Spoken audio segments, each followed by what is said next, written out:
Hey everyone, welcome to our channel, and thank you for your support. If there's a favorite novel on the channel and you want the next part, you're just one step away. Become a Patreon member and I can make it depending on your tier. Thank you for your attention. Just as Ugo finished making the call, a bullet suddenly shattered the car's rearview mirror. Snap. Drive faster, shake them off. Bang, bang. Several gunshots rang out in succession, and the windows of the car CAI Kun was in shattered. The driver had to swerve to avoid the shattered windows, causing the vehicle to slow down, and the cars behind immediately caught up. Brother Kun, what do we do? We're unarmed and can't fight back. CAI Kun glanced at the cars relentlessly pursuing them, his eyes gleaming with bloodlust, and said, "Run it over there." Upon hearing CAI Kun's words, the driver jerked the steering wheel and crashed into the vehicle next to him. Two vehicles chasing each other on the highway suddenly collided. Bang! With a loud crash, the two cars swerved to opposite sides due to the powerful impact. CAI Kun's car spun around after the collision and crashed head-on into a large tree on the side of the road. The other car overturned and fell into the low-lying grassy area by the roadside. Buzzing, buzzing. Brother Kun, the car broke down. Get off the bus and leave. The group hurriedly got out of the car, glanced at the overturned vehicle not far from the road, and ran towards the nearby woods. They all understood that the other side had guns, and they would only have a chance to wait for rescue if there were obstacles in their path, otherwise, they would be sitting ducks.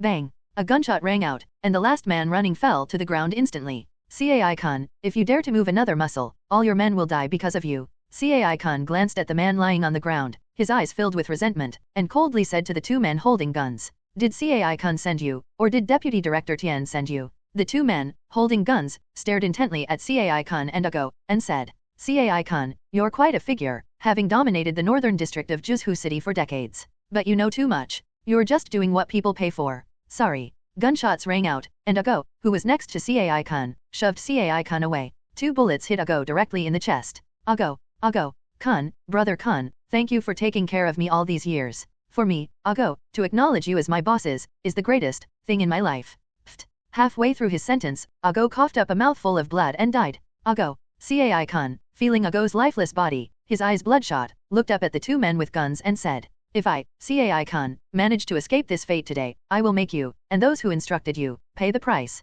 CAI Kun, you probably don't have a chance." Just as the two were about to fire again, a cold voice suddenly came from behind them. "To shoot and kill someone in broad daylight, you guys are absolutely lawless." The two were startled by the voice behind them and quickly turned around, only to see a handsome young man with striking eyebrows and bright eyes smiling at them. Upon seeing the newcomer, CAI Kun's expression changed, and he hurriedly called out, "Brother Su, be careful, they have guns." No sooner had CAI Kun finished speaking than one of the men raised his hand and fired, aiming directly at Su Aohan's heart. Gunshots rang out, startling CAI Kun and his remaining men. In their view, no matter how skilled Su Aohan was, he couldn't possibly be outmatched by bullets. But what happened next left them speechless and utterly horrified. Su Aohan remained motionless, simply raising his hand and firmly catching the bullet that had reached his chest with two fingers. The powerful kinetic energy caused a shockwave to spread outwards. The man who fired the shot stared in horror at the scene before him, glanced at the gun in his hand, swallowed hard, and pulled the trigger again. Bang, bang. Two bullets came to Su Aohan's feet, and Su Aohan reacted swiftly, catching both bullets in his hand.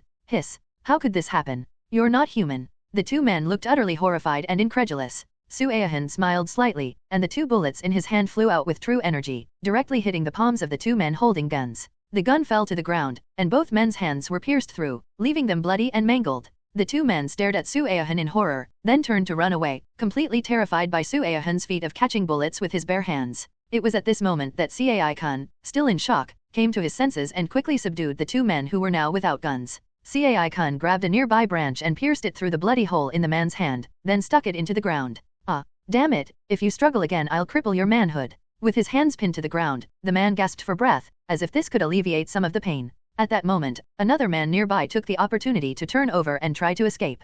Suddenly, a leaf flashed by, and a wound like a sharp knife appeared on the man's groin. He immediately collapsed to the ground. CAI Kun glanced back, and when he saw the man lying on the ground and the half-stubbed leaf stuck in the soil, his whole body trembled, and his gaze toward Su Aohan was filled with terror. "Arrest him and find out who's behind this." Suppressing his shock, CAI Kun gave orders to his men while continuously twirling a tree branch in his hand, and coldly asked, "You know you have no choice. If you don't speak, I'll make you wish you were dead." After CAI Kun finished speaking, he kept spinning the branch that had passed through the other person's palm, but the other person gritted his teeth, a bloodthirsty smile on his face, and said, "CAI Kun, you son of a BCH, if you've got the guts, kill me. If I blink, I'm your son, Tui." It has to be said that this person's willpower was terrifyingly strong. Just then, Su Aohan, hands in his pockets, approached the two of them and said with a grin, "There's no need to even ask about things like this. Right now, there are only two people who want you dead, Luo Zhuang and that deputy director Tian." As he spoke, Su Aohan shrugged and said, "You handle things here yourself. I've never been here before. Oh, and by the way, don't be late for the Luo family villa tomorrow." After speaking, Su Aohan turned and walked away into the distance. Each step covered several meters, which instilled great fear in Cai Kun and the others. Coupled with Su Aohan's mysterious disappearance and reappearance from his home without any clues, they believed that Su Aohan must possess some kind of unpredictable ability. At this moment, Cai Kun made a firm decision to follow Su Aohan. Such a person would never be confined to this small Jizhu city. Sooner or later, he would become a figure who would shake the northern region and even the entire Daxia. A glint of shrewdness flashed in Cai Kun's eyes, and he said to his men, "Call someone over here. Under the cover of darkness, bury them both alive. Ago can't die in vain." When it was completely dark, Su Aohan returned to his room. As soon as he entered the house, he saw that the room was full of cash. Ring ring. The phone rang, and after Su Aohan answered it, he heard Luo Zhuang's voice on the other end. "The cash is already at your house. When are you coming to treat my son?" Su Aohan walked to the window and glanced downstairs. He immediately noticed that not only at the stairwell, but also inside the residential area and even at the entrance, there were strangers loitering around.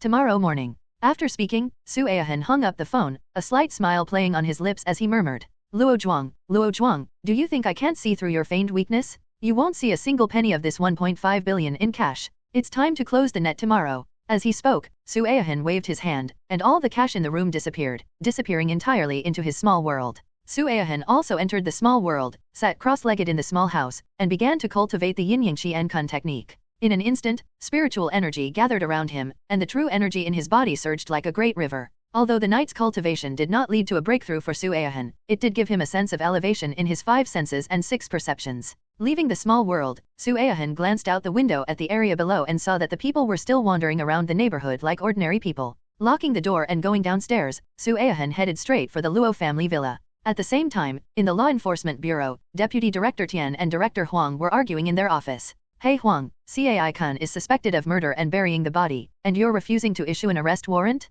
What exactly do you want?" Director Huang looked at the other party with a serious expression and said, "Deputy Director Tian, please watch your attitude. Within this Law Enforcement Bureau, I am your superior. Furthermore, I'd like to ask you, Deputy Director Tian, from yesterday to today, no one has reported the case. Where did you get the information that Cai Kun murdered and buried the body?" After staring intently at Director Huang for a long time, Deputy Director Tian slowly spoke. "Although you are my nominal superior, there are some things I don't need to report to you about. I'm sorry, I still have work to do." After Director Tian left, Director Huang received a message. After seeing the message, Director Huang dialed Captain Wang's number. "All right, get the people in line. Remember, stick to the plan. As soon as evidence appears, arrest him immediately, and take his phone away right away." Deputy Director Tian returned to his office, his face full of anger. This was a critical moment. Cai Kun's matter had put him in a very passive position. If anything were exposed, his chances of becoming the director would be virtually non-existent. Taking out his phone, Deputy Director Tian dialed Luo Zhuang's number.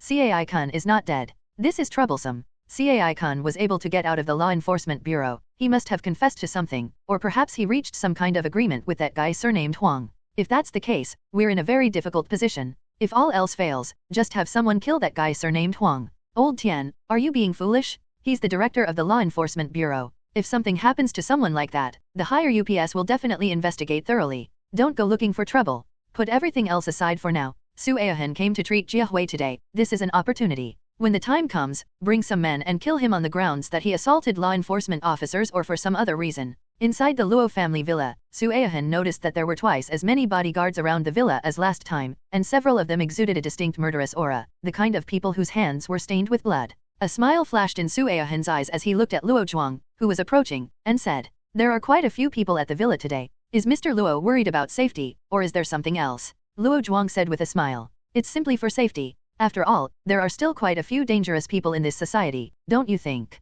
As Su Aohan frowned at Luo Zhuang, he lit a cigarette. "I think you and your son are in great danger." A glint of light flashed in Luo Zhuang's eyes, and he said with a nonchalant smile, "Ha ha ha, danger depends on who it is, don't you think? Please come in, my son is waiting." Su Aohan entered the room where Luo Jiawei was, followed by Luo Zhuang and 2 bodyguards. Looking at Luo Jiawei, who was lying on the bed and had become so thin he was almost unrecognizable, Su Aohan said with a smile, "Look how hungry the child is, he's become so thin. Why won't he eat something better?" Su Aohan's appearance caused fear and anxiety to appear in the eyes of Luo Jiawei, who was lying in bed unable to move but whose mind was perfectly clear, because he thought of the last time he was beaten. Upon hearing Su Aohan's words, Luo Zhuang clenched his fists so tightly that his knuckles turned white, but he still maintained a smile on his face. Young Master Su, should we be absent from this treatment? Is there a risk of relapse after this treatment? Don't avoid it. This treatment is different, it's a method of using poison to fight poison, treating the heart through both ears. You should take this opportunity to see your son more. After speaking, Su Aohan squatted down, smiled, and looked at Luo Jiawei in a low voice, saying, "Didn't expect that, did you? I'm back again. To tell you the truth, you're about to die." Su Aohan's words brought a look of fear to Luo Jiawei's eyes, while Luo Zhuang, standing to the side, also wiped the smile from his face and asked calmly, "What does young Master Su mean by saying that?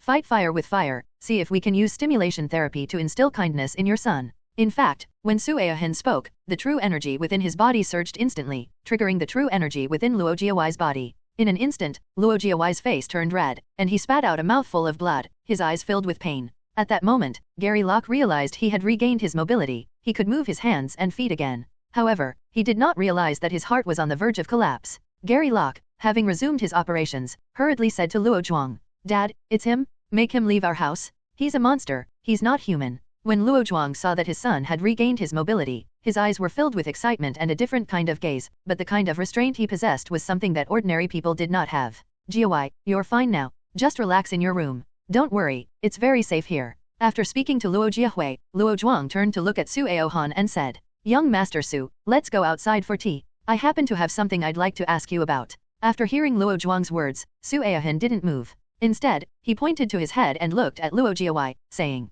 "First they cracked my skull open, then they made me lose my job, and they even tried to kill me, Gary Locke. How was the torture you've endured lately? Exciting enough? Want something even more exciting?" At this moment, Gary Locke's face was filled with anger and a hint of fear, and he kept glancing at his father. Luo Zhuang originally wanted to confirm that his son was completely alright before deciding on his next plan, but Su Aohan's attitude towards Luo Jiawei on several occasions made Luo Zhuang forget about the plan. "Su Aohan, don't forget this is the Luo family's villa. Watch your words. Don't act arrogantly just because you have some ability. Young people shouldn't be so domineering, you should know your place. Yoho, you're cured, but your true colors are showing. I know my place perfectly well. You two, father and son, seem to think everyone has to bow down to you, don't you?" After speaking to Luo Zhuang, Su Aohan turned to look at Luo Jiawei and said, "You've regained your mobility, that's great. That billion wasn't wasted, was it? Time is running out, let's eat whatever we can." After speaking, Su Aohan turned and walked outside. Just then, Luo Jiawei suddenly got up, took a gun from the bedside drawer, pointed it at Su Aohan, and tried to shoot.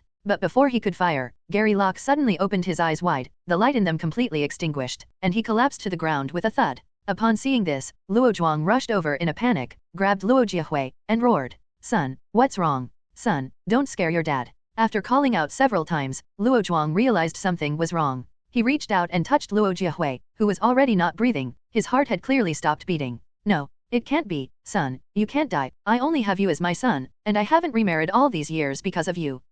A heart-wrenching scream echoed throughout the villa, the hoarse and blood-soaked sound instilled a sense of despair. Su Aohan, who was walking towards the door, suddenly stopped and instantly shifted to the side, disappearing from the spot. Almost at the same time as Su Aohan disappeared, several gunshots rang out, and bullets hit the spot where Su Aohan had been standing. Bang bang bang, bang. Just as Su Aohan reached the door, Luo Zhuang, overwhelmed by grief at the loss of his son, completely lost his mind, grabbed a gun, and rushed out, wanting to avenge his son. His finger kept pulling the trigger, and even after he ran out of bullets, Luo Zhuang was still roaring as he fired. Click, click, click. Seeing that he had missed Su Aohan and that his gun was out of bullets, Luo Zhuang, his eyes red, roared at the bodyguard beside him. "Grab him, break his limbs, I want to tear him to pieces myself." Among Luo Zhuang's bodyguards, several were returned from abroad and were truly hardened individuals who had seen blood. Even the others were capable of easily dealing with 3 to 5 ordinary people. Upon hearing Luo Zhuang's order, nearly 20 people, including those inside and outside the villa, rushed in and surrounded Su Aohan. Faced with this situation, Su Aohan moved his feet and used the martial arts techniques he had learned in the small world, the demon-subduing shadowless kick and the 5 elements soaring dragon step.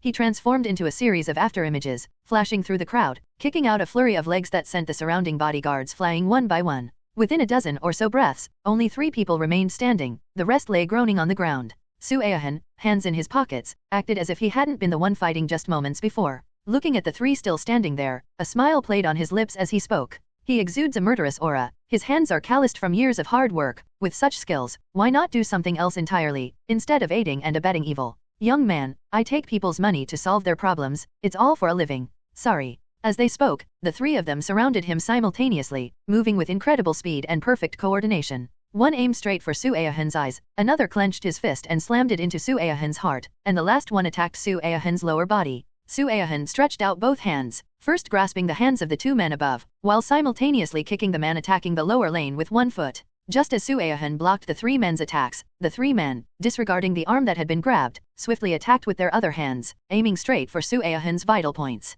The close proximity surprised Su Aohen, demonstrating that the three of them had an extremely high level of reaction ability. It's a pity that no matter how fierce they were in the past, no matter how much blood they had on their hands, now they are all in vain when facing Su Aohen, a cultivator whose strength has reached the innate realm of martial arts. Mysterious Heaven Finger. Suddenly, Su Aohen's hands transformed into countless arms, like the thousand-armed Guanyin. With three muffled thuds, the three men who had been attacking Su Aohen fell to the ground, lying unconscious with blood dripping from their mouths. The team of over 20 bodyguards was completely overwhelmed by Su Aohen in a short period of time, with none of them able to stand up. Luo Zhuang, standing at the door of the room, watched the scene unfold in shock, finding it hard to believe that Su Aohen was so powerful. Su Aohen, you caused my son's tragic death. No matter how powerful you are, I, Luo Zhuang, swear today that even if it costs me my entire fortune and my life, I will make sure you die a gruesome death. Looking at the crazed Luo Zhuang, Su Aohen smiled slightly and said, "Do you think you still have a chance?" As soon as Su Aohen finished speaking, the sirens of the law enforcement team suddenly sounded outside the villa.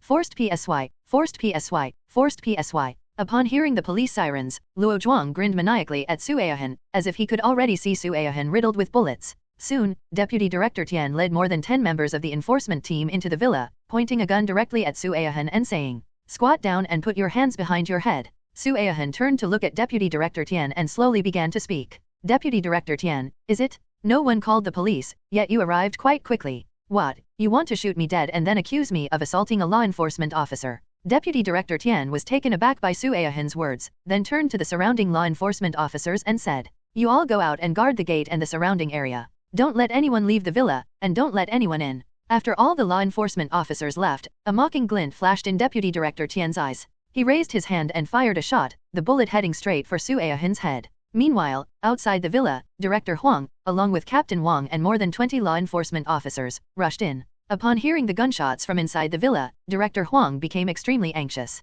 "Director Huang, I'm sorry, Director Tian is inside handling a case. He instructed that no one is allowed to enter." Director Huang, his face contorted with rage, glared at the law enforcement officer who had blocked his way and waved his hand dismissively, saying, "Take his gun away and bring him back to the law enforcement station for a thorough investigation." After subduing the two law enforcement officers at the entrance, Director Huang led his men into the villa. However, when they saw the scene, they couldn't help but gasp for breath. Deputy Director Tian was holding a gun, aiming at Su Aohen, who was holding up his hand with two fingers outstretched, holding a bright orange bullet between them. Deputy Director Tian was dumbfounded, Luo Zhuang was dumbfounded, Director Wang's eyelids twitched incessantly, and Captain Wang stared at Su Aohen with horror and disbelief in his eyes. Su Aohen loosened his grip, and the bullet fell to the ground with a crisp sound, bringing the others back to their senses. Director Huang and Captain Wang, among others, hurriedly pointed their guns at Deputy Director Tian and said, "Put the gun down. Deputy Director Tian, you are a law enforcement officer. You should know the consequences of your actions. Put the gun down." Deputy Director Tian glanced at the guns pointing at him, then turned to look at Su Aohen, his eyes filled with resentment. "How could you possibly catch a bullet with your bare hands? This must be an illusion." At this moment, Luo Zhuang was also acting like a madman. He rushed to Deputy Director Tian's side, snatched the gun from his hand, pointed it at Su Aohen, and roared, "Go to hell, go to hell." But just then, a gunshot rang out. Director Huang fired, and Luo Zhuang was shot in the hand. The gun he had snatched fell to the ground. Law enforcement officers reacted quickly, rushing forward and handcuffing Deputy Director Tian and Luo Zhuang. Let me go, he's the murderer of my son, he killed my son." Su Aohen walked up to Luo Zhuang, who was struggling wildly, and whispered in his ear, "I killed your son, but what can you do about it? I'm going to destroy your family and separate you from your son." After speaking, Su Aohen took a step back and said with a smile, "Boss Luo, you can't just say things like that. The forensic doctor can easily find out how your son died, but the things your Luo village has done over the years have left you with a mountain of blood." As Su Aohen finished speaking, a man walked in through the door. It was Cai Khan, the leader of the North District of Juzhu City. Upon seeing Cai Khan, Luo Zhuang's previous madness vanished, and he spoke slowly in a low voice. "Cai Khan, you've actually turned against me? You've exposed me, and your own record isn't clean either. What are you doing this for?" Cai-kun looked at Luo Zhuang with arrogance and said, "A wise man submits to circumstances. Do you think I didn't know you, Luo Zhuang, had been secretly planting people around me all these years? And haven't you also wanted to get rid of me? The reason I, Cai-kun, am doing this today is because I've decided to follow Brother Han from now on. Is that reason enough?" Upon hearing Cai-kun's words, Luo Zhuang abruptly turned to look at Su Aihan, his eyes flashing with a sharp light. After staring at Su Aihan for a long time, he suddenly burst into maniacal laughter and said, "Ha ha ha ha, what a brilliant plan. But Su Aihan, don't forget, you still have a full 10 billion in cash in your house. Even if you spent one night, you couldn't possibly clean it all up." At this point, Luo Zhuang turned to Director Huang and said, "Director Huang, I'm now suing Su Aihan for extortion. He swindled me out of 1.5 billion yuan in cash, which is currently stored at his home." Director Huang frowned as he looked at Su Aihan, then said to Captain Wang, "Take some people to check it out, and if there are any problems, record videos as evidence." Luo Zhuang laughed maniacally and said to Su Aihan, "Su Aihan, you didn't expect this, did you?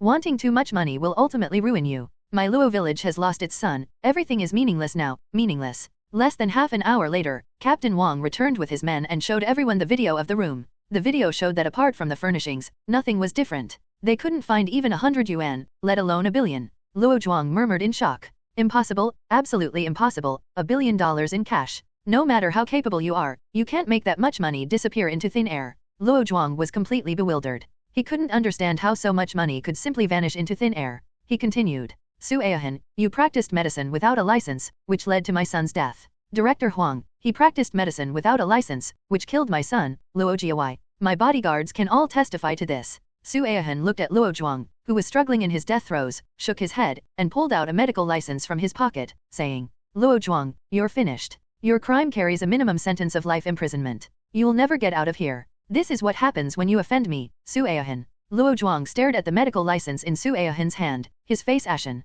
He hadn't expected that all his plans would fail him. Overwhelmed by the pain of losing his son and facing the prospect of losing his freedom for life, Luo Zhuang lunged forward, opening his mouth to bite Su Aihan. "Su Aihan, I'll haunt you even as a ghost? You owe me my son's life." Luo Zhuang, who was being held by law enforcement officers, tried to bite Su Aihan, but was dragged away. Even Deputy Director Tian, who tried to explain, had his phone confiscated and was taken away. Su Aihan let out a long sigh of relief. He hadn't originally intended to kill the Luo family father and son, but their repeated actions had convinced him to ensure they would never rise again. Director Huang approached Su Aihan and whispered, "Where did that 1.5 billion go?" Su Aihan looked at Director Huang and said, "What 1.5 billion? Luo Zhuang has gone mad. You actually believe what he says, Director Huang?" In the past, Director Huang might have actually sent someone to investigate this matter. However, after witnessing Su Aihan catch the bullet with his bare hands, he understood that it was best not to provoke someone like Su Aihan, because he had transcended the realm of ordinary people. Su Aihan walked down the street, watching the passing vehicles and people. His heart was at peace. He decided to return to Niaolang village, the place where he grew up. He used to leave Niaolang village to make a living, to earn money, and to get ahead in the world. But now, with his extraordinary adventure world, Su Aihan no longer needs to pursue those things. He now wants to grow vegetables, raise fish, and cultivate in the world to improve his strength. Just as Su Aihan made his decision and prepared to return to Niaolang village, a dirty little black dog suddenly ran up to his feet, bumped into his ankle, and fell flat on its back. Seeing the little black dog rolling on the ground, Su Aihan squatted down and reached out to scratch its belly. The little black dog immediately closed its eyes comfortably, looking completely relaxed. Seeing this scene, Su Aihan murmured, "Seeing your pitiful state, we seem to be destined to meet. From now on, you'll come with me. Seeing you're all in black, and with 2 little black cherries hanging from your belly, I'll name you Black Egg." Su Aihan looked at Black Egg kicking its limbs in the air, as if begging him to keep tickling it, and laughed as he picked Black Egg up and said, "Little Black Egg, you certainly know how to enjoy yourself. Look at how skinny you are. Come on, let me buy you something to eat."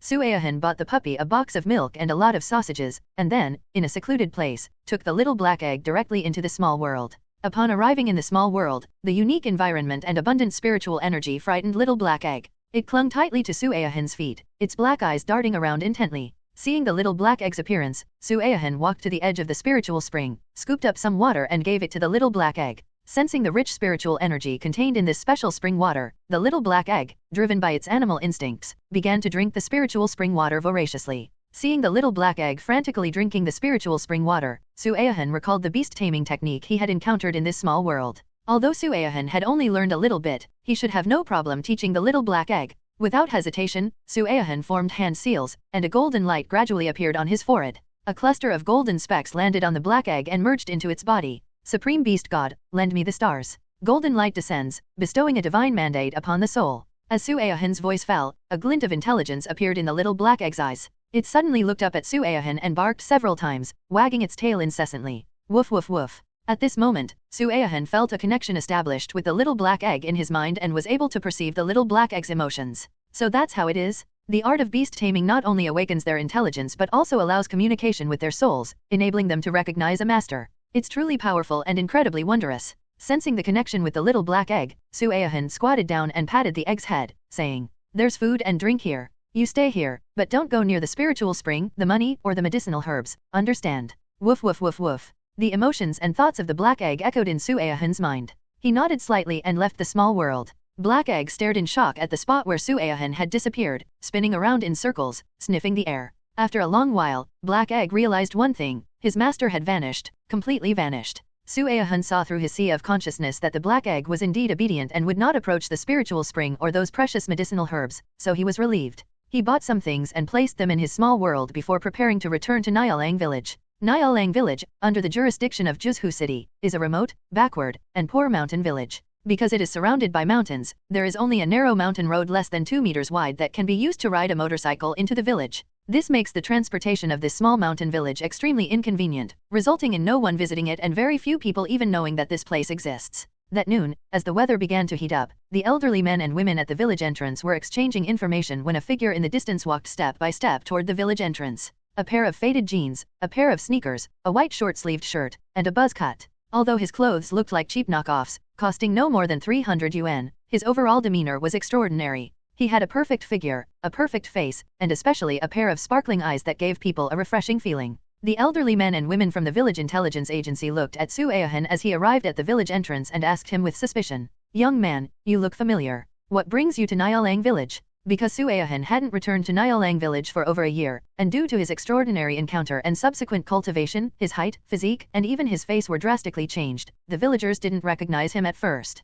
"Uncle, aunt, don't you recognize me? Who are you?" "I am Su Aohen. Do you still remember me?" "You are, Su Aohen. So it really is Su's Godan. I thought you looked familiar." "It's Aohen? We haven't seen you for over a year. You've changed so much. Your skin is so fair, and you've grown so much taller. We almost didn't recognize you." A hint of warmth flashed in Su Aohen's eyes as he smiled and said, "Uncle and aunt, I haven't been back for over a year due to personal reasons. I'm sorry to have worried everyone." A group of people surrounded Su Aohen, offering words of comfort and concern. Some even held Su Aohen's hand and shed tears. "Dog Egg, it's so good to see you back. All the young people from our village who leave never come back. The village is becoming increasingly lifeless." Dog Egg was the nickname given to Su Aohen by the villagers when he was a child. Later, some people stopped calling him that, but some older people got used to it and couldn't change it, which made Su Aohen feel a little helpless. Su Aohen's return caused a stir in the once peaceful village. More than 30 households and over 100 people rushed to see him. After all, those who remained in the village were mostly children and the elderly, and a 20-year-old like Su Aohen was like a national treasure, attracting everyone's attention.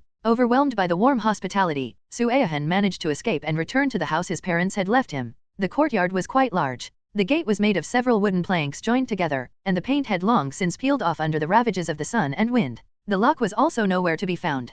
Pushing open the door, I found that the yard was not overgrown with weeds as I had imagined. There was a brick-paved path in the middle, and on both sides were plots of land used to grow flowers and vegetables. There are 5 rooms, 3 for sleeping, 1 for storage, and 1 for the kitchen. There is no dust in them, which means they are regularly cleaned. A year or so is neither a long nor a short time, but for Su Aohen, this moment felt like a weight had been lifted from his shoulders, giving him a tremendous sense of belonging. If I had had this opportunity earlier, maybe my parents wouldn't have. Sigh. It's all about timing and fate. Brother Han, hee hee, my mom said you're back, and she was worried you wouldn't have blankets to sleep in tonight, so she asked me to bring you some. Just as Su Aohen was looking around the room reminiscing, a rough voice interrupted his thoughts. Stepping out of the room, Su Aohen saw a burly man, nearly 1.9 meters tall, with dark skin and arms as thick as his calves, carrying a set of bedding in his arms. He was grinning at Su Aohen, with 2 long strands of snot hanging from his nose. When Su Aohen saw the other person, a familiar face suddenly popped into his mind: Su Gang, nicknamed Lengzit, meaning silly boy. Since childhood, he'd been a bit slow-witted, making him a fearless fighter. Anyone who dared to provoke him would be chased and beaten. Even if they ran home, he'd continue fighting until the other person begged for mercy. Because of his mental disability, the villagers gradually stopped daring to mess with Su Gang. Later, people discovered that as long as you didn't provoke him, this guy would be all smiles and very friendly to everyone. In the entire Nyalang village, besides his parents and the village chief, the person Su Gang feared most was Su Aohan. So, he had always wanted to play with Su Aohan since he was a child, and Su Aohan was also willing to accompany this big, silly guy to do some petty thievery. Perhaps for this reason, he was very willing to listen to Su Aohan. Delightful childhood memories flashed through Su Aohan's mind. Looking at Su Gang, he smiled, stepped forward, patted Su Gang on the shoulder, and said, "Hey, you simpleton, how have you been these past few years?" Su Gang scratched his head a little embarrassedly, and said with a simple smile, "Hehe. I'm currently helping my parents with the farming. When I have time, I go with my dad to the county town to do some work and earn some money. Plus, I can see lots of beautiful women there, and they're white, smells so good. Hey, by the way, Hanji, where have you been all this time? My mom said you went to work, but I don't believe her. I thought you got eaten by wild animals in the mountains. I even killed a lot of wild animals, but I couldn't find you inside any of them. Later, I couldn't find you, and nobody in the village wanted to play with me anymore." When Su Aohan heard Su Gang mention this period of time, he knew that Su Gang had no concept of time whatsoever. Everything was measured in days. So he smiled and said, "It's a long story, let's talk about it later. Come on, let's go inside. By the way, Orlan, Gangzi, do you know who cleans my house?" He, sometimes it's me, sometimes it's my mom, because I always have a feeling that you'll be back soon, Hanji. See, I guessed right, didn't I? It hasn't been long at all and you're back already, he. Looking at Su Gang's simple, kind, and honest smile, Su Aohan was deeply moved, because this wasn't just a few days, but a whole year.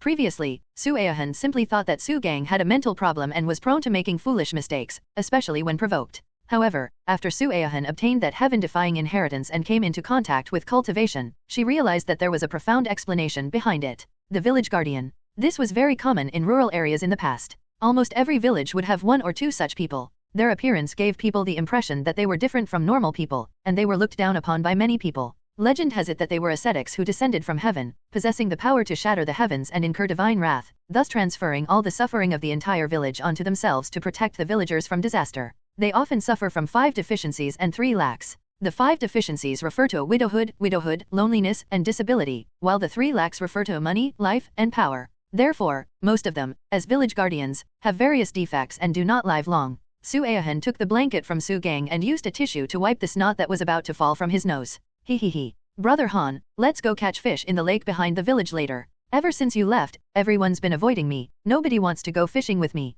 Seeing Su Gang's aggrieved expression, Su Aohan felt as if something had touched him, and patted Su Gang on the shoulder, saying, "Don't worry, I won't leave again this time. Hanji will go fishing with you from now on." As he spoke, Su Aohan grabbed Su Gang's wrist, and an invisible current of energy surged into Su Gang's body. After carefully examining Su Gang's condition for a while, he smiled and said, "Gangzi, I'll go to your house first. I haven't seen your uncle and aunt for over a year, I want to visit them." He, Hanji, I almost forgot. My mom invited you over for dinner tonight, there'll be meat, he. Su Aohan nodded and said, "Gangzi, wait a moment." Su Aohan stepped out of the room, and with a thought, 2 bottles of wine and 2 gift boxes appeared in his hand. Su Aohan had prepared all of these things in advance, and there were quite a few more in the small world. "Gangzi, come on, let's go to your house." Su Gang, with his large frame, walked ahead, occasionally turning back to give Su Aohan a chuckle. His seemingly silly behavior warmed Su Aohan's heart. Su Gang's father, Su Changping, and mother, Ji Jing, were only in their early 40s, but their hair was already half gray and their faces were haggard. Firstly, rural people toil under the scorching sun and freezing winds. Secondly, Su Gang's mental problems led him to squander almost all of the family's savings and even incur significant debts, further exacerbating the already impoverished family's plight. This is why the couple, both in their 40s, looked like they were in their 50s or 60s. "Uncle, aunt, I've come to see you." Stepping into the courtyard, several dilapidated bungalows exuded a sense of history, while Su Gang's mother sat under the eaves, cleaning a plump rooster. Upon hearing Su Aohan's voice, Ji Jing quickly stood up, wiped her hands on her apron, and said with a smile, "Oh, Aohan, I heard from Gangzi's dad that you were back, so I had Gangzi bring you some bedding. Knowing you have nothing there and can't even cook, we invited you to come over for a meal. You said you hadn't been back for over a year, and we thought you didn't want to come back to this poor mountain village." As she spoke, tears welled in Ji Jing's eyes. Over the years, Su Aohan had survived thanks to Ji Jing's care. The couple treated Su Aohan like their second child. Seeing Ji Jing's tears, Su Aohan quickly put down the gift he was holding and said, "Auntie, it's all my fault. I didn't come back to see you for the spring festival last year, and I'm sorry for making you worry."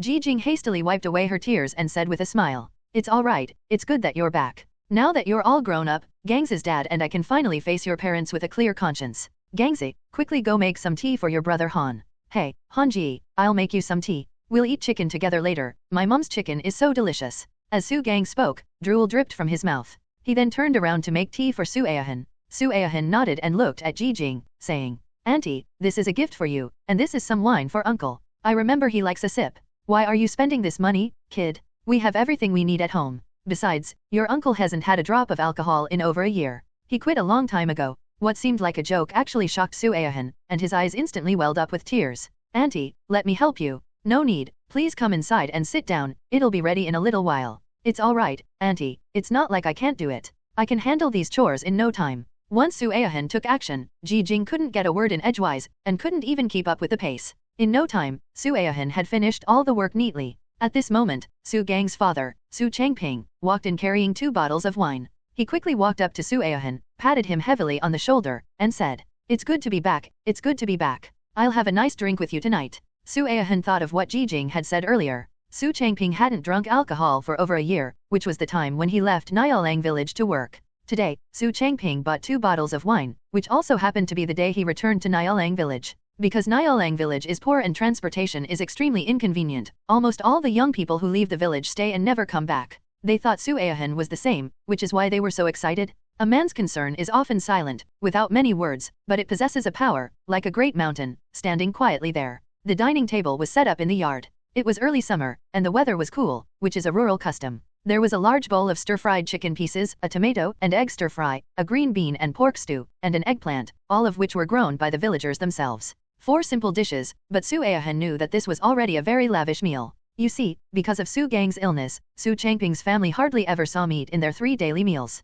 Even the eggs laid by their old hen were not eaten by them. Ji Jing would sell them to villagers to get some money. Su Gang chuckled and placed a large chicken leg in Su Ahan's bowl, saying, Brother Han, eat some chicken legs, they'll give you strength. Tomorrow we're going to catch big fish in the lake, hee hee hee hee hee. Su Ahan nodded and smiled at Su Gang, but out of the corner of his eye he saw the anxiety and sorrow in Su Changping and Ji Jing's eyes, as well as the helplessness and vicissitudes on their faces. Picking up his wine glass, Su Ahan began, Uncle, come, let me toast you. Su Changping smiled and said, It's great news that Ahan is back today. I'll ask someone to find you some work tomorrow, so you can start there. Things will get better eventually. As he spoke, Su Changping downed a glass of baijiu in one gulp.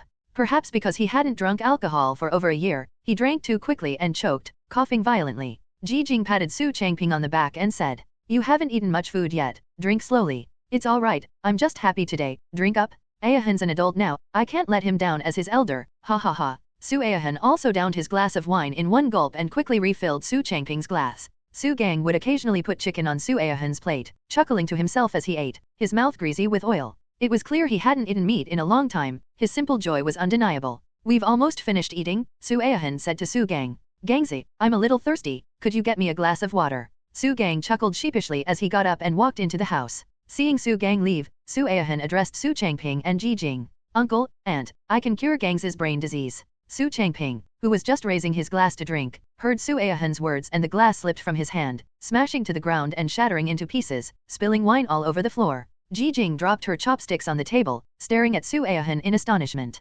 Aohan, what did you just say? Uncle, Aunt, to be honest, I've learned quite a bit about medicine over the years. I've examined Gangzi's illness, and I can completely cure it. Ji Jing grabbed Su Ahan's hand and said, Ahan, are you telling the truth? You're not lying to your aunt, are you? At this moment, Ji Jing's hands were trembling, her lips were quivering, and her eyes were already blurred with tears. Auntie, Uncle, don't worry, I'm 100% confident I can do it, and it will only take one time. It's just that Gangzi might experience some pain and suffering during the treatment. At that moment, Su Changping and Ji Jing felt as if they had seen a ray of light in the darkness, and tears of excitement streamed down their faces. Ahan, as long as you can cure Gangzi, your uncle and aunt will be your servants for the rest of our lives. Uncle, Aunt, my parents passed away early. Before they died, they asked you to take care of me. You're like my parents to them. Please don't say things like that again. By the way, Uncle, I'll come over tomorrow morning to treat Gangzi. Don't worry, I guarantee Gangzi will recover and live like a normal person. Su Ahan's words brought hope and a glimmer of light to the family. Su Changping and Ji Jing couldn't sleep all night, both waiting for the sun to rise. Over the years, they had worried themselves sick over Su Gang, and they hoped the darkness would dissipate and dawn would appear soon. When Su Gang came out with the water, Su Ahan had already left. Mom, where's Han Ji? I brought him the water. Ji Jing wiped away the tears in her eyes and said, Gangzi, your brother Han has already gone back. He'll come to visit you again tomorrow. No, hee. Brother Han said he's thirsty and hasn't had any water yet. I'll bring him some, hee. Gangzi, no need, you should get some rest. As Su Changping spoke, Su Gang noticed the tears welling up in the corners of his eyes. Dad, did someone bully you? I'm going to find him, I'm going to beat him up. Nobody is allowed to bully my parents? I'm going to beat him up. Su Gang got a little excited as he spoke, and a big blister popped out of his nose. To be honest, Su Changping and his wife have apologized to many people and paid for their medical expenses because of Su Gang's assault. Su Gang was too strong and had terrifying strength. Every time he got into an argument with someone, he would leave that person bedridden for 10 days to half a month. Gangzi, it's nothing, Dad just got some sand in his eye, you should go to sleep. Upon hearing Su Changping's words, Su Gang put down his water glass, chuckled, wiped his nose which was about to fall, and obediently went inside to sleep. Su Aohan returned home, locked the door, and vanished instantly. He reappeared in the small world. As Su Aohan's cultivation level grows stronger, the area of this small world is also gradually increasing. Looking around, there are hundreds of meters in sight, and beyond that, there is only thick white fog. Just then, a black dog, several tens of centimeters tall, rushed over from a distance, wagging its tail incessantly around Su Aohan. Black Egg, you've grown up. You haven't ruined my medicinal herbs while I'm away, have you? If you dare touch them, you're dead. Upon hearing Su Aohan's words, the dog ran to the medicinal herbs, circled around them, and barked at Su Aohan a few times. Su Aohan smiled slightly and waved his hand, saying, "Okay, good. Go ahead, go play with the eggs over there." As he spoke, Su Aohan walked into a wooden house on the side, while his dog, Haidon, came to the door, lay down on the ground, and quietly looked around, as if guarding something. He would occasionally look down at his two lychees, lost in thought. Su Aohan, sitting cross-legged in the room, exuded two strange auras, one yin and one yang, constantly flowing around him. In his hand, Su Aohan held a 9-story tower, which emitted a faint light, but Su Aohan seemed unable to control the aura emanating from the tower. Is this tower really so powerful that I can't even open the first floor? As he spoke, Su Aohan gritted his teeth and poured all his true energy into the 9-story demon suppression tower, while the yin-yang kinkan technique within his body began to operate wildly. Within the small world, after a full half-month of tireless effort, Su Aohan finally managed to fully unlock the first level of the 9-story demon suppression tower. The 9-story demon suppressing tower suppresses all evil spirits in the world. The 1st to 3rd floors can suppress ghosts and monsters, the 4th to 6th floors can suppress demons and monsters, and the 7th to 9th floors can suppress immortals and powerful beings. Now, thanks to the special nature of the 9 heavens yin-yang kinkan technique, Su Aohan has barely managed to open the first level. The 9-story demon-suppressing tower hovered in the air, spinning rapidly. The first floor emitted a faint golden light, and the tower would grow larger or smaller according to Su Aohan's thoughts and hand seals, which was truly magical.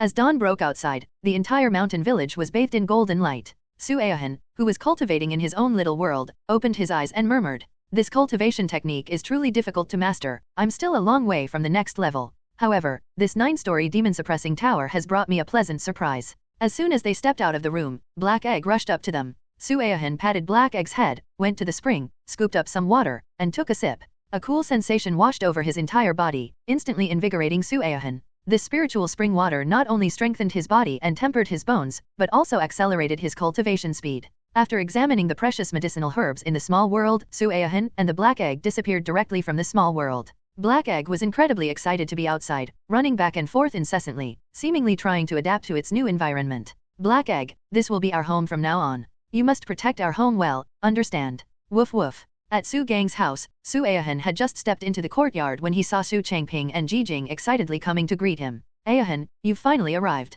Is there anything we need to prepare?" "Uncle, you don't need to do anything. Just wait outside in a bit. It won't take long. Gangzi is strong, he should be done in about half an hour." "Okay, we'll listen to you, Aohan. Call us anytime if you need anything." Upon entering Su Gang's room, the man excitedly said to Su Aohan, "Brother Han, Mom, and Dad wouldn't let me go out, saying it was because you came to visit me. Turns out they weren't lying. He he he he." Su Aohan smiled and said, "Gangzi, let's do something special. For a while, you'll lie in bed, and no matter what happens, you can't make a sound or move, okay? Okay, I'll listen to Brother Han. If Brother Han says I can't move, then I won't move." Looking at Su Gang lying obediently on the bed, Su Aohan produced a needle pouch in his hand. The silver needles of varying lengths carried a chilling aura, giving one a feeling of coldness throughout the body. 1 injection cures all diseases. 2 needles brought him back to life. 3 needles reverse yin and yang. This is one of the powerful acupuncture techniques that Su Aohan learned from that small world. It is called the 3 needles of the living dead. Combined with the spiritual energy in Su Aohan's body, although Su Aohan's current cultivation level is not high enough to bring the dead back to life, it is not difficult for him to cure diseases with ease. As the silver needle pierced Su Gang's head, a surge of spiritual energy shot directly into Su Gang's mind. The needle enters the Tianling A cup ointment, and the qi flows between the sea of consciousness. Su Aohan carefully controlled the true energy within his body, constantly repairing all the lesions in Su Gang's mind. Because the brain is an extremely complex place, Su Aohan was extremely careful, and beads of sweat appeared on his forehead. As the treatment progressed, Su Gang's veins bulged all over his body, which was quite alarming. Su Gang wanted to shout, his fists clenched tightly together, the muscles on his arms bulging menacingly. But glancing sideways at Su Aohan, Su Gang forced a smile that looked more like a grimace and said, "Hey, listen to Brother Han, don't shout, don't move, ha.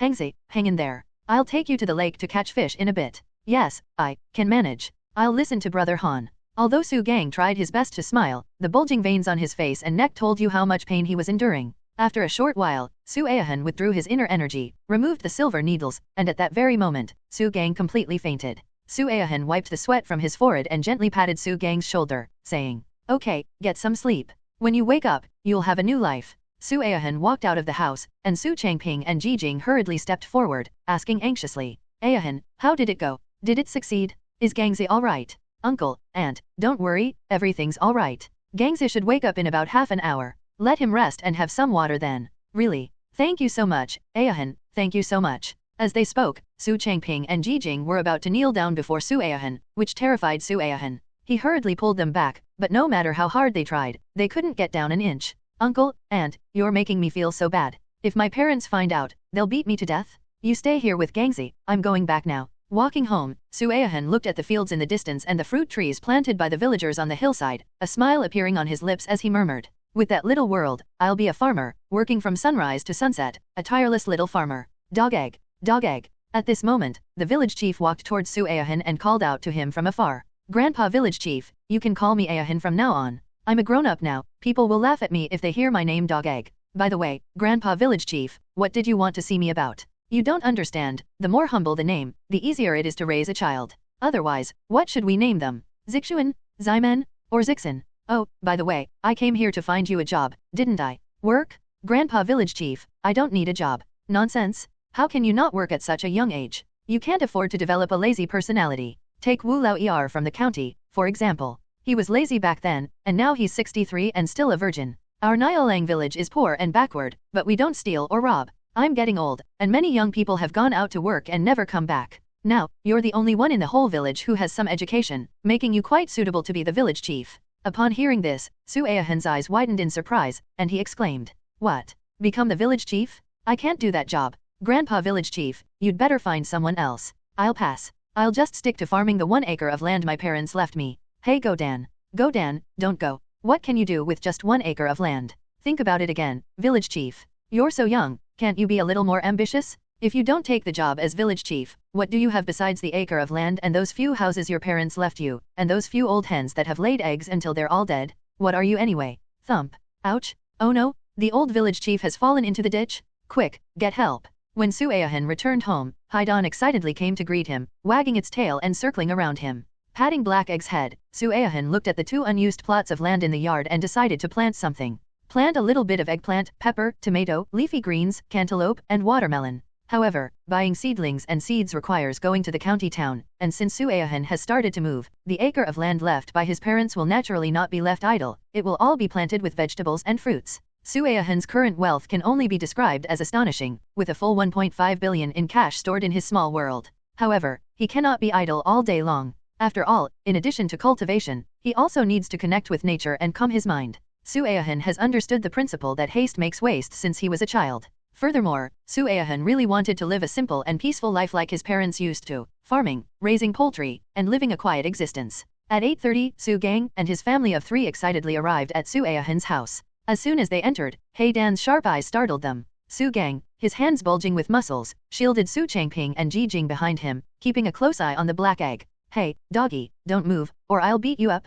Come on, back off." As Su Gang spoke, he gestured for his parents to step back, and he himself slowly retreated as well. After all, although Black Egg was now about the size of an ordinary dog, it exuded a chilling aura and was extremely intimidating. Upon seeing this, Su Aohan hurriedly came out of the house and said to Black Egg, "This is your brother Gangzi. Be more polite next time, or he might roast you and eat you." Although Black Egg already possessed formidable combat power, and under the influence of the spiritual spring, his physique was exceptionally robust, giving off a powerful aura of oppression, Su Aohan was perfectly aware that Su Gang's strength had been terrifying since childhood. His talent was pancake making.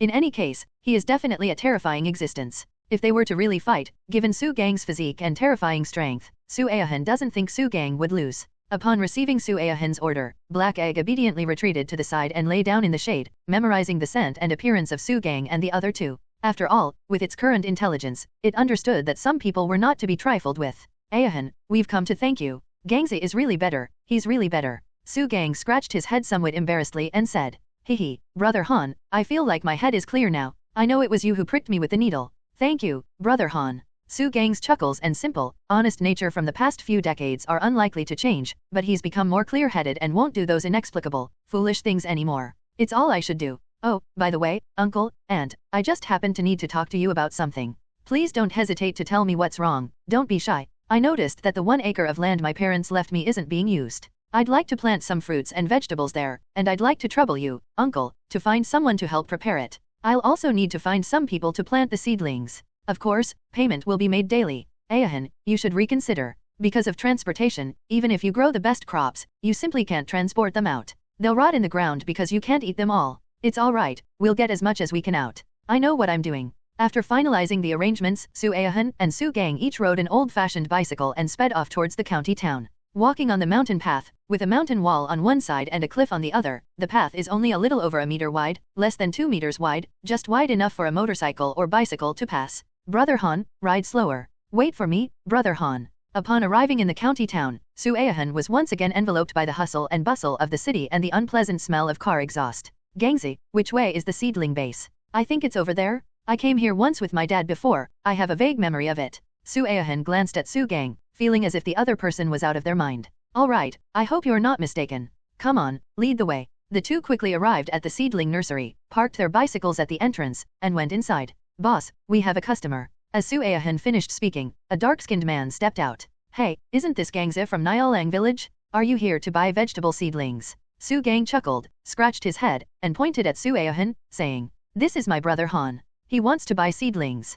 Can you give me a discount? The boss was stunned for a moment upon hearing Su Gang's words, and looked at Su Gang carefully before saying, Gangzi, is your head all better? Hehe, it's all healed by Brother Han. Upon hearing Su Gang's words, the boss finally turned his attention to Su Aohan. Young man, I didn't realize you knew medicine. You cured Gangzi, your medical skills are quite impressive. Boss, you flatter me. I only know a little bit of what our ancestors passed down, just the basics, the bare essentials. Upon hearing Zhang Tiankai's words, the boss hesitated for a moment before replying.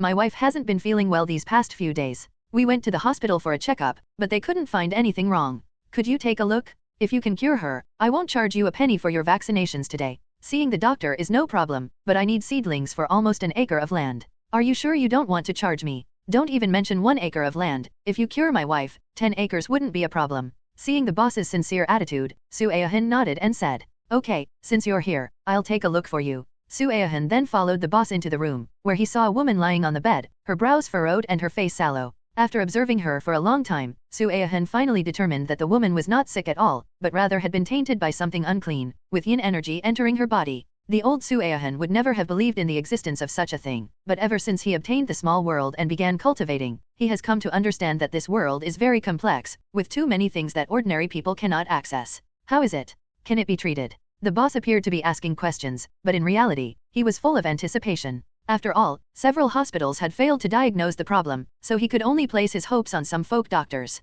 Su Aohan nodded and said, You all go out first. I can't have any outsiders present while I'm treating patients. But after Su Aohan finished speaking, the boss looked at his wife lying on the bed and hesitated. After all, as a husband, he couldn't feel at ease having someone he had just met alone with his wife. At this moment, Su Gang walked over, picked up the boss with one hand, and carried him out of the room. Gangzi, UFG, put me down, or I'll make you regret it. Su Gang walked out the door, then put the boss down on the ground and said, Boss, you and my father are old acquaintances. Trust me, with Brother Han around, your wife will definitely be fine. Move aside. I won't allow it. Brother Han is treating your wife right now, he can't be disturbed. Faced with Su Gang's towering figure and terrifying strength, the boss was helpless. No matter how anxious he was, he could only light a cigarette and pace back and forth at the door. Inside the room, Su Aohan formed a hand seal, and a faint bagua pattern, visible to the naked eye, flew into the woman's forehead. Instantly, a surge of black energy began to surge wildly within the woman's body. Faced with this scene, Su Aohan activated the yin-yang Qinkan technique, his fingers radiating a golden glow, and pointed directly at the black gas, forcing it out from the woman's crown. Looking at the floating black gas in his hand, Su Aohan murmured, "It's actually yin energy? It seems there's some resentful spirit causing this." At this moment, a 9-story demon-suppressing pagoda appeared in Su Aohan's hand, and the black yin energy instantly vanished under the golden luster of the demon-suppressing pagoda. After putting away the 9-story demon-suppressing tower, Su Aohan opened the door and walked out. Seeing this, the shopkeeper instantly threw away his cigarette, shoved Su Gang aside, and rushed into the room. Seeing his wife already awake, he happily said, "Honey, are you alright? How are you feeling?" "I'm fine. I feel much better now. My head doesn't hurt anymore, and I'm not cold anymore." The boss was surprised that Su Aohan was really capable. He managed to handle a problem that many hospitals couldn't solve. At this moment, Su Aohan suddenly spoke up. "Have you been to any unusual places in the past few days? Think carefully." Su Aohan's question made the woman fall into memories. After thinking for a long time, she finally spoke. "I went to my child's school these past few days, and then went back to my hometown. I got sick after returning from my hometown." Su Aohan's eyes lit up, and he asked directly, "Where is your hometown? What did you do there?" "It's located at the foot of the mountain, in a village called Kaiman. Now there's nobody there. I only went back to pay respects at my parents' and ancestors' graves and burned some paper money." Su Aohan nodded, turned his head, and said with a smile, "Boss, your wife's better now. Let's get back to discussing the seedlings and seeds, otherwise it'll be too late to plant them today." "Okay, I'll arrange for someone to get you seedlings as soon as possible. The seeds are ready, and it'll be ready quickly." In less than an hour, all the seeds and seedlings were ready. However, there were quite a lot of them, and in the end, Su Aohan and Su Gang's old bicycles were covered with vegetable seedlings. The two raced along, sparks flying and bells jingling incessantly, as they feared colliding with others. Su Gang desperately tried to catch up with Su Aohan, but no matter what he did, he couldn't keep up.